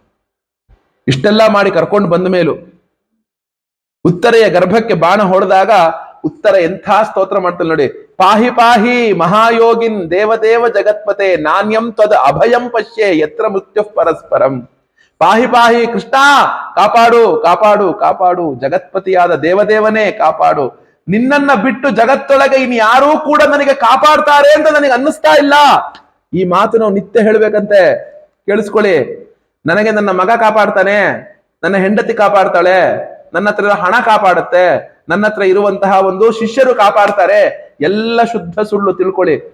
ನಮ್ಮನ್ನ ಕಾಪಾಡ್ತಾ ಇರುವನು ಆಗ ಈಗ ಎಂದೆಂದಿಗೂ ಆ ಕೃಷ್ಣ ಪರಮಾತ್ಮನೇ, ಆ ಭಗವಂತನೇ ನಮ್ಮನ್ನು ಪರಿಪೂರ್ಣವಾಗಿ ಕಾಪಾಡುವವನಾಗಿದ್ದಾನೆ, ಬೇರೆ ಯಾರು ಅಲ್ಲ. ನಮ್ಮ ದಡ್ಡತನ ಅವರು ಇವರು ಕಾಪಾಡ್ತಾರೆ ಅಂತ ಹೇಳೋದು, ಅವರು ಇವರು ಕಾಪಾಡ್ತಾರೆ ಅಂತ ಹೇಳೋದು ನಮ್ಮ ದಡ್ಡತನ ಆಗಿದೆ. ಆಗ ಕೃಷ್ಣ ಪರಮಾತ್ಮನು ಕಾಪಾಡ್ತಾನೆ. ಕಾಪಾಡಿದ ಮೇಲೆ ಕೃಷ್ಣ ಮಹಾಭಾರತ ಯುದ್ಧವನ್ನ ಎಲ್ಲವನ್ನು ಮುಗಿಸಿದ ಮೇಲೆ ಏನಾಗುತ್ತೆ ಅಂದ್ರೆ ಕೃಷ್ಣ ಕೋಪಗೊಳ್ತಾನೆ. ನೋಡಿ, ಕೃಷ್ಣ ಪರಮಾತ್ಮ ಯಾವಾಗ ಈ ಜರಾಸಂಧನ ಯುದ್ಧ ಆಗ್ಬಿಡುತ್ತೆ. ಯಾಕಂದ್ರೆ ಇವೆಲ್ಲವೂ ಕೂಡ ಭಾರತದೊಳಗೆ ತುಂಬಾ ವಿಸ್ತೃತವಾಗಿದೆ. ಇಲ್ಲಿ ಕೃಷ್ಣನ ಬಾಲಲೀಲೆ ಎಲ್ಲವೂ ಇದೆ ಹೊರತು ಪ್ರೌಢ ಕೃಷ್ಣನನ್ನ ನೋಡಬೇಕು ಅಂದ್ರೆ ನೀವು ಭಾರತಕ್ಕೆ ಹೋಗ್ಬೇಕು. ಬಾಲಕೃಷ್ಣನನ್ನ ನೋಡಬೇಕು ಅಂದ್ರೆ ನೀವು ಭಾಗವತಕ್ಕೆ ಬರಬೇಕು. ಇಲ್ಲಿ ಪೂರ್ತವಾಗಿ ಏನಾಗಿರೋದು ಪ್ರೌಢ ಕೃಷ್ಣ ಅಲ್ಲ, ಇಲ್ಲೆಲ್ಲ ಬಾಲಕೃಷ್ಣ. ಇಲ್ಲಿ ಪೂರ್ತ ಬಾಲಕೃಷ್ಣ. ಇಲ್ಲಿ ಬಾಲಕೃಷ್ಣ ಅಂತ ಜೋರ ಹೇಳಬಾರ್ದು, ನಮ್ಮ ಅಪ್ಪನ ಹೆಸರು. ಆದ್ರಿಂದ ಎಂತದ್ದು ಅಂದ್ರೆ ಇಲ್ಲಿ ಬಾಲಕೃಷ್ಣ. ಅವನು ಏನು ಮಾಡ್ತಾನೆ ಅಂದ್ರೆ ಯಾವಾಗ ಜರಾಸಂಧನದೆಲ್ಲ ವಧೆ ಆಗತ್ತೆ, ಕೃಷ್ಣ ಒಂದು ಶಪಥ ಮಾಡ್ತಾನೆ. ಇನ್ನು ಮುಂದೆ ನಾನು ಅಸ್ತ್ರಗಳನ್ನ ಹಿಡಿದು ಯುದ್ಧಕ್ಕೆ ಹೋಗಲ್ಲ ಅಂತ ಒಂದು ಶಪಥ ಮಾಡ್ತಾನೆ. ಭಾರತದ ಯುದ್ಧ ಬರುತ್ತೆ. ಅವಾಗೇ ಒಂದು ಮಾಡ್ಕೊಂಡಿರ್ತಾನೆ, ಸಂಕಲ್ಪ ಮಾಡಿರ್ತಾನೆ. ಆಗ ನಾ ಮಾಡಲ್ಲ ಅಂತ ಸಂಕಲ್ಪ ಮಾಡಿರ್ತಾನೆ. ಭಾರತದ ಯುದ್ಧ ಬರುತ್ತೆ. ಯುದ್ಧ ಬಂದಾಗ ಕೃಷ್ಣನ ಹತ್ರ ಒಂದು ನಾರಾಯಣಿ ಸೈನ್ಯ ಇರುತ್ತೆ, ಇನ್ನೊಂದು ಕಡೆ ಕೃಷ್ಣನ ಒಂದು ಸಪೋರ್ಟ್ ಕೇಳಿಕೊಂಡು ಇಬ್ರು ಬರ್ತಾರೆ. ಅರ್ಜುನನು ಬರ್ತಾನೆ, ದುರ್ಯೋಧನನು ಬರ್ತಾನೆ. ಯುದ್ಧ ಭೂಮಿಯೊಳಗೆ ಅಸ್ತ್ರವನ್ನ ಹಿಡಿಯದೇ ಇರುವಂತಹ ನಾನು ಒಂದು ಕಡೆಗೆ, ಅಸ್ತ್ರ ಶಸ್ತ್ರಾಸ್ತ್ರಗಳನ್ನ ಹಿಡಿದು ಯುದ್ಧ ಮಾಡುವ ನನ್ನ ನಾರಾಯಣಿ ಸೈನ್ಯ ಇನ್ನೊಂದು ಕಡೆಗೆ ಅಂತ ಕೃಷ್ಣ ಹೇಳ್ತಾನೆ. ಆದ್ರೆ ಮೊದಲು ಇದಕ್ಕೆ ಆಪ್ಷನ್ ಕೊಡೋದು ಅರ್ಜುನನಿಗೆ. ಅವನೇ ಆರಿಸ್ಕೋಬೇಕು. ಅವನು ಆರಿಸ್ಕೊಂಡು ಬಿಟ್ಟಿದ್ದನ್ನ ನೀನ್ ಆರಿಸ್ಕೊ ಅಂತ ಹೇಳ್ತಾನೆ. ದುರ್ಯೋಧನ ಕೈ ಹಿಚುಕ್ತಾ ಇರ್ತಾನೆ. ಅಯ್ಯಯ್ಯೋ, ಇವನ್ ಬೇರೆ ಯುದ್ಧ ಮಾಡಲ್ಲ ಅಂತ ಹೇಳ್ತಿದ್ದಾನೆ. ಯುದ್ಧ ಮಾಡದೇ ಇರೋದು ಇವನ್ ಇಟ್ಕೊಂಡು ಏನ್ ಮಾಡೋಣ ನಾವು, ಆ ನಾರಾಯಣಿ ಸೈನ್ಯ ನನಗೆ ಬೇಕಿತ್ತು ಅಂತ. ಅರ್ಜುನ, ಕೃಷ್ಣ ಯುದ್ಧ ಮಾಡಿಲ್ಲ ಅಂದ್ರೂ ಪರವಾಗಿಲ್ಲ, ನೀ ನನ್ ಜೊತೆಗಿರಪ್ಪ ಅಂತ ಹೇಳ್ತಾನೆ. ನೀ ನನ್ ಜೊತೆಗಿರು. ಆಯ್ತು. ದುರ್ಯೋಧನಿಗೆ ಸಂತೋಷಪಟ್ಟು ಆ ನಾರಾಯಣ ಸೈನ್ಯ ತಗೊಳ್ತಾನೆ.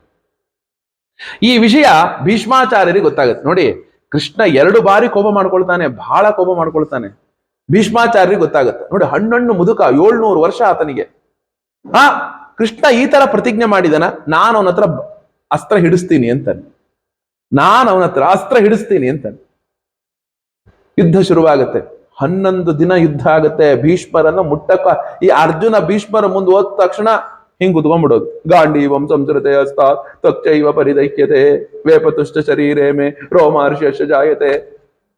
ಏನಂತ ಹೇಳೋಣ, ಕೃಷ್ಣ ನನ್ನ ಶರೀರ ಎಲ್ಲ ನಡುಗ್ತಿದೆ ಕಣೋ, ಗಾಂಡೀವ ಅಲ್ಲಾಡ್ತಿದೆ ಕಣೋ, ಬಾಣ ಎತ್ತಕ್ಕಾಗ್ತಿಲ್ಲ ಕಣೋ, ಬೆವರೆಲ್ಲಾ ಕಡೆಗೂ ಹರಿದು ಬರ್ತಾ ಇದೆ ಕಣೋ, ತುಟಿ ಎಲ್ಲ ಒಣಗ್ತಿದೆ ಕಣೋ, ನಾನೇನ್ ಮಾಡ್ಲಿ? ಈ ಕೃಷ್ಣ ನೋಡ್ದ ನೋಡ್ದ ನೋಡ್ದ ಈ ಭೀಷ್ಮರು ಏನು ಮಾಡ್ಬಿಟ್ರು ಗೊತ್ತಾ? ಕೃಷ್ಣನಿಗೆ ಚೆನ್ನಾಗಿ ಬಾಣದಲ್ಲಿ ಹೊಡೆದು ಬಿಟ್ರು. ಅವನ ಒಂದು ಇದೆಲ್ಲ ಕವಚ ಎಲ್ಲ ಛಿದ್ರ ಆಗಿ ಬಾಣಗಳು ನೆಟ್ಟಿ ರಕ್ತ ಸುರಿತಿತ್ತು. ಈ ಅರ್ಜುನ ಬಿಡೋ ಬಾಣನ ಅಂತ ಹೇಳಿದ್ರೆ ಅರ್ಜುನ ಬಿಡ್ತಿಲ್ಲ. ಕೃಷ್ಣ ಒಂದೇ ಸಲಿ ರಥದಿಂದ ಹಾರದವನೇ, ಅಲ್ಲೊಂದು ಚಕ್ರದ ರಥದ ಗಾಲಿ ಬಿದ್ದಿರುತ್ತೆ, ರಥ ಮುರ್ಕೊಂಡು ಬಿದ್ದಿರುತ್ತೆ, ಆ ಗಾಲಿ ಹಿಡಿದವನೇ ಭೀಷ್ಮರ ಮುಂದೆ ಹೋಗಿ 9 ಹೆಜ್ಜೆ ನಡೆದಂತೆ ಮುಂದೆ. ಅರ್ಜುನ ಓಡ್ ಬಂದ್ ಕಾಲು ಹಿಡಿದು ಬಿಡ್ತಾನೆ. ನೀನ್ ಹಾಕ್ಬೇಡ, ನಾನು ಯುದ್ಧ ಮಾಡ್ತೀನಿ ಬಾ, ನಾ ಯುದ್ಧ ಮಾಡ್ತೀನಿ ಬಾ ಕರ್ಕೊಂಡು ಬರ್ತಾನೆ. ನೋಡಿ, ಇಲ್ಲೊಂದು ಸಣ್ಣ ಪ್ರೇಮ ಇದೆ ಇಲ್ಲಿ, ನೀವು ಅದನ್ನ ಅರ್ಥ ಮಾಡ್ಕೋಬೇಕು. ಕೃಷ್ಣನೂ ಪ್ರತಿಜ್ಞೆ ಮಾಡಿದ್ದ, ನಾನು ಅಸ್ತ್ರ ಹಿಡಿಯಲ್ಲ ಅಂತ. ಭೀಷ್ಮರೂ ಪ್ರತಿಜ್ಞೆ ಮಾಡಿದ್ರು, ನಾ ಕೃಷ್ಣನ ಹತ್ರ ಅಸ್ತ್ರ ಹಿಡಿಸ್ತೀನಿ ಅಂತ. ಭಕ್ತನ ಪ್ರತಿಜ್ಞೆ ಮುಂದೆ ಭಗವಂತ ಸೋತು ಬಿಡ್ತಾನೆ. ಯಾವತ್ತೂ ತಿಳ್ಕೊಳ್ರಿ, ಭಕ್ತ ಒಂದು ಏನಾರು ಹೇಳ್ದ ಅಂದ್ರೆ ಅದಕ್ಕೆ ಭಗವಂತ ಇಲ್ಲ ಅಂತ ಹೇಳಲ್ಲ. ಹೌದೇನಪ್ಪ, ನಾನು ನೀನ್ ಹತ್ರ ಹಿಡಿಸ್ತೀನಿ ಅಂತ ಹೇಳಿದ್ಯಾ, ಆಯ್ತು ಬಿಡು, ನಾನು ಹಿಡಿತೀನಿ, ಪರವಾಗಿಲ್ಲ, ನನ್ನ ಪ್ರತಿಜ್ಞೆ ಏನಂದ್ರು ಪರವಾಗಿಲ್ಲ ಬಿಡು, ನಾನು ಹಿಡಿತೀನಿ. ಇನ್ನೊಂದು ಸಲಿ, ಇದು ಒಂದ್ ಸಲಿ ಕೋಪ ಕೃಷ್ಣಂದು, ಅದು ಭೀಷ್ಮಾಚಾರ. 2ನೇ ಸಲಿದು ಭೀಷ್ಮಾಚಾರ್ಯರ ಮೇಲೆ ಕೋಪ ಮಾಡ್ಕೊಂಡಿತ್ತು. ಎಲ್ಲಿ? ಮಹಾಭಾರತ ಯುದ್ಧ ಆಗತ್ತೆ, ಧರ್ಮರಾಜನ ಸಿಂಹಾಸನದ ಮೇಲೆ ಕೂಡಿಸ್ತಾರೆ, ಎಲ್ಲರೂ ಆನಂದವಾಗಿ ಅದು ಇದು ಚರ್ಚೆ ಮಾಡ್ಕೊಂಡು ಎಲ್ಲ ಕಾಲ ಕಳೀತಾ ಇರ್ತಾರೆ. ಕೃಷ್ಣ ಒಂದೇ ಸಲ ಸಭೆಯಿಂದ ಎದ್ದು ನಿಂತು ಬಿಡ್ತಾನೆ. ಎದ್ದು ನಿಂತವನೇ ಏನ್ ಹೇಳ್ತಾನೆ? ಧರ್ಮ ಜ್ಯೋತಿ ಅಲ್ಲಿ ಆರು ಹೋಗ್ತಾ ಇದೆ, ಜ್ಞಾನ ಪೂರ್ಣ ನಾಶ ಆಗ್ತಾ ಇದೆ, ಆ ಜ್ಞಾನವನ್ನ ಪಡೆದುಕೊಳ್ಳದೆ ಇಲ್ಲಿ ಕಾಲ ಹಾಳು ಮಾಡ್ತಿದ್ರಲ್ಲ, ಗೊತ್ತಾಗಲ್ವಾ ನಿಮಗೆ ಅಂತ ಬೈತಾನೆ. ಧರ್ಮರಾಜಾದಿಗಳನ್ನ ರಥದಲ್ಲಿ ಹತ್ತಿಸ್ಕೊಂಡು ತಾನು ಭೀಷ್ಮರ ಹತ್ರ ಹೋಗಿ ನಿಂತುಕೊಳ್ತಾನೆ. ಭೀಷ್ಮರು ಕಣ್ಣು ಮುಚ್ಚಿದ್ರೆ ಕೃಷ್ಣನ ಧ್ಯಾನ ಮಾಡ್ತಾ ಇದ್ದಾರೆ. ಭೀಷ್ಮರ ಕಣ್ಣು ಮುಂದೆ ನಗು ಕೃಷ್ಣ ಬರ್ತಾನೆ ಇಲ್ಲ. ಅವ್ರು ಹೊಡೆದು ರಕ್ತದ ಮಡುವಿನಲ್ಲಿ ಬಿದ್ದಿದ್ನಲ್ಲ, ಆ ಕೃಷ್ಣನೇ ಇದೆ. ಅಯ್ಯೋ ನಾ ಎಂಥ ತಪ್ಪು ಮಾಡಿದೆ ಅಂತ ಭೀಷ್ಮರು ತಮ್ಮನ್ ತಾವು 100 ಸಲ ಬೈಕೋತಾ ಇದ್ದಾರೆ. ಕಣ್ಣು ಮುಚ್ಚಿಕೊಂಡು ಬೈಕೋಬೇಕಾದ್ರೆ ಈ ಪಾಂಡವರು ಏನ್ ಹೇಳಿದ್ರು ಗೊತ್ತಾ? ನಾವೇ ಹೊಡೆದು ಹಾಕಿದೀವಿ ಅವನನ್ನ, ನಾವ್ ಹೆಂಗ್ ಅವನನ್ನ ಕರ್ಕೊಂಡು ಹೋಗೋಣ? ನಾವ್ ಅವನ ಹತ್ರ ಹೇಗ್ ಹೋಗೋಣ? ಯಾವ ಮುಖ ಇಟ್ಕೊಂಡು ಹೋಗೋಣ? ಬರ್ರಿ, ಪರವಾಗಿಲ್ಲ. ಅಲ್ಲಿ ಹೋಗ್ತಾರೆ. ಕೃಷ್ಣ ಹಿಂಗ್ ಅಂತಿರ್ತಾನೆ. ಕೃಷ್ಣ ಹೋಗಿ ಮೊದಲು ಭೀಷ್ಮರ ಕಾಲನ್ನ ಮುಟ್ಟುತ್ತಾನೆ, ಕಣ್ಣು ಬಿಡ್ತಾರೆ. ಯಾಕಂದ್ರೆ ಇದೇ ಕೃಷ್ಣನಿಗೆ ಭೀಷ್ಮಾಚಾರ್ಯರು ಅಗ್ರಪೂಜೆಯನ್ನು ಮಾಡಿಸಿರ್ತಾರೆ. ಧರ್ಮರಾಜನ ಹತ್ರ ಅಗ್ರಪೂಜೆಯನ್ನು ಮಾಡಿಸಿರ್ತಾರೆ. ಬಾಲನ ಮುಟ್ಟಿದಾಗ, ಕೃಷ್ಣ ಏನಕ್ಕೆ ಬಂದ್ಯಪ್ಪ, ಏನು ವಿಷಯ? ಇಲ್ಲ, ನಿನ್ನ ಮಕ್ಕಳನ್ನ ಕರ್ಕೊಂಡ್ಬಂದಿದ್ದೀನಿ, ಅಳ್ತಾ ಇದ್ದಾರೆ, ನಿನ್ನ ಹತ್ರ ಬರಲ್ಲ ಅಂತ. ಅವ್ರು ಹೇಳ್ತಾರೆ, ಕರ್ಕೊಂಬ, ಇಲ್ಲಿ ಹೇಳ್ತೀನಿ, ನೀವು ಮಾಡಿದ್ದು ಸರಿಯೇ, ನನಗೆ ಹೊಡೆದಿದ್ದು ಸರಿಯೇ, ಎಲ್ಲವೂ ಸರಿ, ನೀವೇನು ಅಳಬೇಕಾಗಿಲ್ಲ, ದುಃಖ ಪಡಬೇಕಾಗಿಲ್ಲ, ನೀವೆಲ್ಲಾ ಒಂದು ಧರ್ಮದ ವಿಷಯವನ್ನ ನೀವು ಹೇಳ್ಬೇಕು ಅಂತ ಹೇಳಿದಾಗ ಏನ್ ಹೇಳ್ತಾರೆ ಭೀಷ್ಮರು? ಕೃಷ್ಣ, ಈ ನೋವೊಳಗೆಲ್ಲ ಮರ್ತೋಗಿದೆ ನನಗೆ, ನಾನು ಏನ್ ಹೇಳಲಿ? ಎಲ್ಲ ಕಡೆಗೂ ಛಿದ್ರ, ನೋವು. ಅದಕ್ಕೆ ಕೃಷ್ಣ ಏನ್ ಹೇಳ್ತಾನೆ ಗೊತ್ತಾ? ನೀವು ಹೇಳಕ್ ಶುರು ಮಾಡಿ, ನಿಮ್ ನಾಲ್ಗೆ ಮೇಲೆ ನಾನು ಕುತ್ಕೊಂಡು ಎಲ್ಲ ಹೇಳಿಸ್ತೇನೆ ಅಂತ. ನಿಮ್ ಬುದ್ಧಿಯೊಳಗೆ ನಾನು ಕುತ್ಕೊಂಡು ಹೇಳಿಸ್ತೇನೆ. ನೋಡಿ, ಕೃಷ್ಣಾವತಾರ ಏನಕ್ಕಾಗಿದೆ ಅಂತ ನೀವು ಅರ್ಥ ಮಾಡ್ಕೊಳ್ರಿ. ಯಾವುದೋ ಒಬ್ಬ ರಾಕ್ಷಸನನ್ನ ಏನಕ್ಕೋ ಅಲ್ಲ, ಕೃಷ್ಣನು ಹುಟ್ಟಿನಿಂದ ಕೊನೆಯವರೆಗೂ ಕೂಡ ಮಾಡಿದ್ದು ಏನಪ್ಪಾ ಅಂದ್ರೆ ಜ್ಞಾನವನ್ನ ಉಳಿಸಿದ. ಮೋಕ್ಷ ಧರ್ಮ, ಸ್ತ್ರೀ ಧರ್ಮ, ಎಲ್ಲಾ ಧರ್ಮವನ್ನು ಕೂಡ ಭೀಷ್ಮಾಚಾರ್ಯರು ಶರಶಯ್ಯೆಯೊಳಗೆ ಇರಬೇಕಾದಾಗ ಪೂರ್ತಿಯಾಗಿ ಧರ್ಮರಾಜನನ್ನು ಮುಂದಿಟ್ಟುಕೊಂಡು ಜಗತ್ತಿಗೆ ಉಪದೇಶವನ್ನ ಕೊಡಿಸ್ತಾರೆ. ಯಾರು? ಅದೇ ಕೃಷ್ಣ ಪರಮಾತ್ಮ. ಎಲ್ಲ ಮುಗಿತು, ಎಲ್ಲ ಆದ್ಮೇಲೆ ಕೃಷ್ಣ ತಾನು ದ್ವಾರಕೆಗೆ ಹೋಗ್ಬೇಕಲ್ಲ, ಮಹಾಭಾರತ ಯುದ್ಧ ಆದ್ಮೇಲೆ ಹೊರಟು ನಿಂತಾಗ ಕುಂತಿ ಕೃಷ್ಣನನ್ನ ಸ್ತೋತ್ರ ಮಾಡ್ತಾಳೆ. ನಾವೆಲ್ಲ ನಿತ್ಯ ಪ್ರಾರ್ಥನೆ ಮಾಡುವಂತಹ ಕೃಷ್ಣಾಯ ವಾಸುದೇವಾಯ ದೇವಕೇ ನಂದನಾಯ ಚ ನಂದ ಗೋಪಕುಮಾರಾಯ ಗೋವಿಂದಾಯ ನಮೋ ನಮಃ ನಮಃ ಪಂಕಜನಾಭಾಯ ನಮಃ ಪಂಕಜಮಾಲಿನೇ ನಮಃ ಪಂಕಜನೇತ್ರಾಯ ನಮಸ್ತೆ ಪಂಕಜಾಂಘ್ರಯೇ ಯಥಾ ಹೃಷೀಕೇಶ ಕಲೇನ ದೇವಕಿ ಕಂಸೇನ ರುದ್ಧಾತಿ ಚಿರಂ ಶುಚಾರ್ಪಿತಾ ವಿಮೋಚಿತಾಹಂ ಚ ಸಹಾತ್ಮಜಾ ವಿಭೋ ತ್ವಯೇವ ನಾಥೇನ ಮುಹುರ್ವಿಪದ್ಗಣಾತ್. ಕೃಷ್ಣ ನಿನಗೆ ನಮಸ್ಕಾರ ಕಣೋ, ಕೃಷ್ಣ ನಿನಗೆ ನಮಸ್ಕಾರ, ವಾಸುದೇವನ ಮಗನೇ ನಿನಗೆ ನಮಸ್ಕಾರ, ದೇವಕಿಯ ಮಗನೇ ನಿನಗೆ ನಮಸ್ಕಾರ, ನಂದಗೋಪನ ಕುಮಾರನೇ ನಿನಗೆ ನಮಸ್ಕಾರ, ಗೋವಿಂದನೇ ಗೋವಿಂದನೇ, ಗೋಗಳನ್ನ ಕಾಪಾಡಿದವನೇ, ಆ ಒಂದು ಗೋವರ್ಧನ ಗಿರಿಯನ್ನ ಧಾರಣೆ ಮಾಡಿದಂತಹ ಕೃಷ್ಣ ಪರಮಾತ್ಮನೇ ನಿನಗೆ ನಮಸ್ಕಾರ. ನಮಃ ಪಂಕಜನಾಭಾಯ ನಮಸ್ತೆ ನಮಃ ಪಂಕಜಮಾಲಿನೇ. ನೋಡಿ, ನಾನು ಮೊನ್ನೆನೂ ಹೇಳಿದೆ ನಿಮಗೆಲ್ಲರಿಗೂ ಕೂಡ, ಕಮಲ ಅಂದ್ರೆ ಭಾರಿ ಇಷ್ಟ ಅವನಿಗೆ. ಅವನು ಆ ಸ್ತೋತ್ರ ಮಾಡ್ತಿರೋದು ನೋಡಿ, ಏನೋ ಆ ಕಮಲದ ಹೂವನ್ನ ಧಾರಣೆ ಮಾಡಿದವನೇ ನಿನಗೆ ನಮಸ್ಕಾರ, ಪದ್ಮನಾಭನೇ ನಿನಗೆ ನಮಸ್ಕಾರ, ಕಮಲದಂಥ ಕಣ್ಣಿರುವವನೇ ನಿನಗೆ ನಮಸ್ಕಾರ, ಕಮಲದಷ್ಟು ಸುಖವಾಗಿರುವ ಮೃದುವಾಗಿರುವ ಪಾದವನ್ನ ಹಿಡಿದುಕೊಂಡಿರುವಂತಹ ಇಟ್ಟುಕೊಂಡಿರುವ ಕೃಷ್ಣ ನಿನಗೆ ಮತ್ತೆ ಮತ್ತೆ ನಮಸ್ಕಾರ ನಮಸ್ಕಾರ ನಮಸ್ಕಾರ. ಋಷಿಕೇಶ ಪ್ರಭೋ, ಹಿಂದೆ ಆ ದುಷ್ಟ ಕಂಸನಿಂದ ಸೆರೆ ಹಿಡಿಯಲ್ಪಟ್ಟಂತಹ ಅನೇಕ ಕಾಲ ಆ ಶೋಕಗ್ರಸ್ತಳಾಗಿದ್ದಂತಹ ದೇವಕಿಯನ್ನ ನೀನು ಕಾಪಾಡಿದಂತೆಯೇ ನೀನೇನ್ ಮಾಡಿದೆ, ಪುತ್ರರೊಂದಿಗೆ ನನ್ನನ್ನೂ ಕೂಡ ನೀನು ಪದೇ ಪದೇ ಪದೇ ಪದೇ ವಿಪತ್ತುಗಳಿಂದ ರಕ್ಷಣೆ ಮಾಡಿದ್ಯಪ್ಪ. ನನ್ನ ಸ್ವಾಮಿಯಾಗಿದೆಯಪ್ಪ, ಸರ್ವಶಕ್ತಿಯಿಂದ ಕೂಡಿದ್ಯಪ್ಪ ಕೃಷ್ಣ. ಕೃಷ್ಣ ನೀನ್ ಏನು ಮಾಡಿದೆ ನನಗೆ, ಆ ವಿಷದಿಂದ ನಮ್ಮನ್ನ ಕಾಪಾಡಿದೆ, ಆ ಲಾಕ್ಷಾಗೃಹದ ಭಯಾನಕ ಬೆಂಕಿಯಿಂದ ನಮ್ಮನ್ನ ಕಾಪಾಡಿದೆ, ಹಿಡುಂಬಾದಿ ರಾಕ್ಷಸರ ದೃಷ್ಟಿಯಿಂದ ನಮ್ಮನ್ನ ಕಾಪಾಡಿದೆ, ದುಷ್ಟರ ದ್ಯೂತ ಸಭೆಯಿಂದ ನಮ್ಮನ್ನ ಕಾಪಾಡಿದೆ, ವನವಾಸದ ವಿಪತ್ತುಗಳಿಂದ ಕಾಪಾಡಿದೆ, ಯುದ್ಧದ ಪ್ರತಿಯೊಂದು ಘಟ್ಟದಲ್ಲಿಯೂ ಆ ಮಹಾರಥರು ಪ್ರಯೋಗಿಸಿದಂತಹ ಆ ಒಂದು ಅಸ್ತ್ರಶಸ್ತ್ರಾಸ್ತ್ರಗಳಿಂದ ನೀನು ನನ್ನ ಕಾಪಾಡಿದ್ಯಪ್ಪ. ಏನಂತ ಹೇಳಿ ನಿನ್ನ, ಈಗ ಅಶ್ವತ್ಥಾಮನ ಬ್ರಹ್ಮಾಸ್ತ್ರದಿಂದಲೂ ನೀನು ನಮ್ಮನ್ನ ಕಾಪಾಡಿದ್ಯಪ್ಪ. ಜಗದ್ಗುರುವೇ, ವಿಪದಸ್ಸಂತು ನ ಶಶ್ವತ ತತ್ರ ತತ್ರ ಜಗದ್ಗುರೋ ಭವತೋ ದರ್ಶನಂ ಯತ್ ಸ್ಯಾತ್ ಅಪುನರ್ಭವ ದರ್ಶನಂ. ಕೃಷ್ಣ, ನೀನ್ ನನ್ನ ಮುಂದೆ ಬಂದು ನಿಂತ್ಕೊಂಡು ನಮ್ಮನ್ನೆಲ್ಲ ರಕ್ಷಣೆ ಮಾಡ್ತೀನಿ ಅಂದ್ರೆ ಈ ಕಷ್ಟ ಎಲ್ಲ ಮತ್ತೆ ಮತ್ತೆ ನನಗೆ ಬರ್ತಾ ಇಲ್ಲ, ಮತ್ತೆ ಮತ್ತೆ ನನಗೆ ಬರ್ತಾ ಇಲ್ಲ, ಮತ್ತೆ ಮತ್ತೆ ನನಗೆ ಬರ್ತಾ ಇಲ್ಲ. ವಿಪತಸ್ಸಂತು ಶಶ್ವತ, ಶಶ್ವತ್, ಯಾವಾಗ್ಲೂ ಕೂಡ ನಾನು ಕಷ್ಟದಲ್ಲೇ ಇರ್ತೀನಿ, ನಾನು ಪರವಾಗಿಲ್ಲ. ಯಾಕಂದ್ರೆ ನನಗೆ ಕಷ್ಟ ಬಂದ್ರೆ ನೀನು ಓಡಿ ಬರ್ತೀಯಲ್ಲ, ಕಷ್ಟ ಬಂದ್ರೆ ನೀನು ನನಗೆ ಓಡಿ ಬಂದು ನನ್ನನ್ನು ಕಾಪಾಡ್ತೀಯ ಅಂದ್ರೆ ಈ ಕಷ್ಟಕ್ಕಿಂತ ಇನ್ನೇನು ಬೇಕು ನನಗೆ, ಕಷ್ಟಕ್ಕಿಂತ ಇನ್ನೇನು ಬೇಕು, ಕಷ್ಟದಲ್ಲೇ ಇರುವಂತದ್ದಾಗ್ಲಿ. ವಿಪದ ಶಶ್ವತ್, ಮತ್ ಬರ್ಲಿ, ಮತ್ ಜಗದ್ಗುರು. ಯಾಕೆ ಗೊತ್ತಾ, ಭವತೋ ದರ್ಶನಂ ಯತ್ ಸ್ಯಾತ್.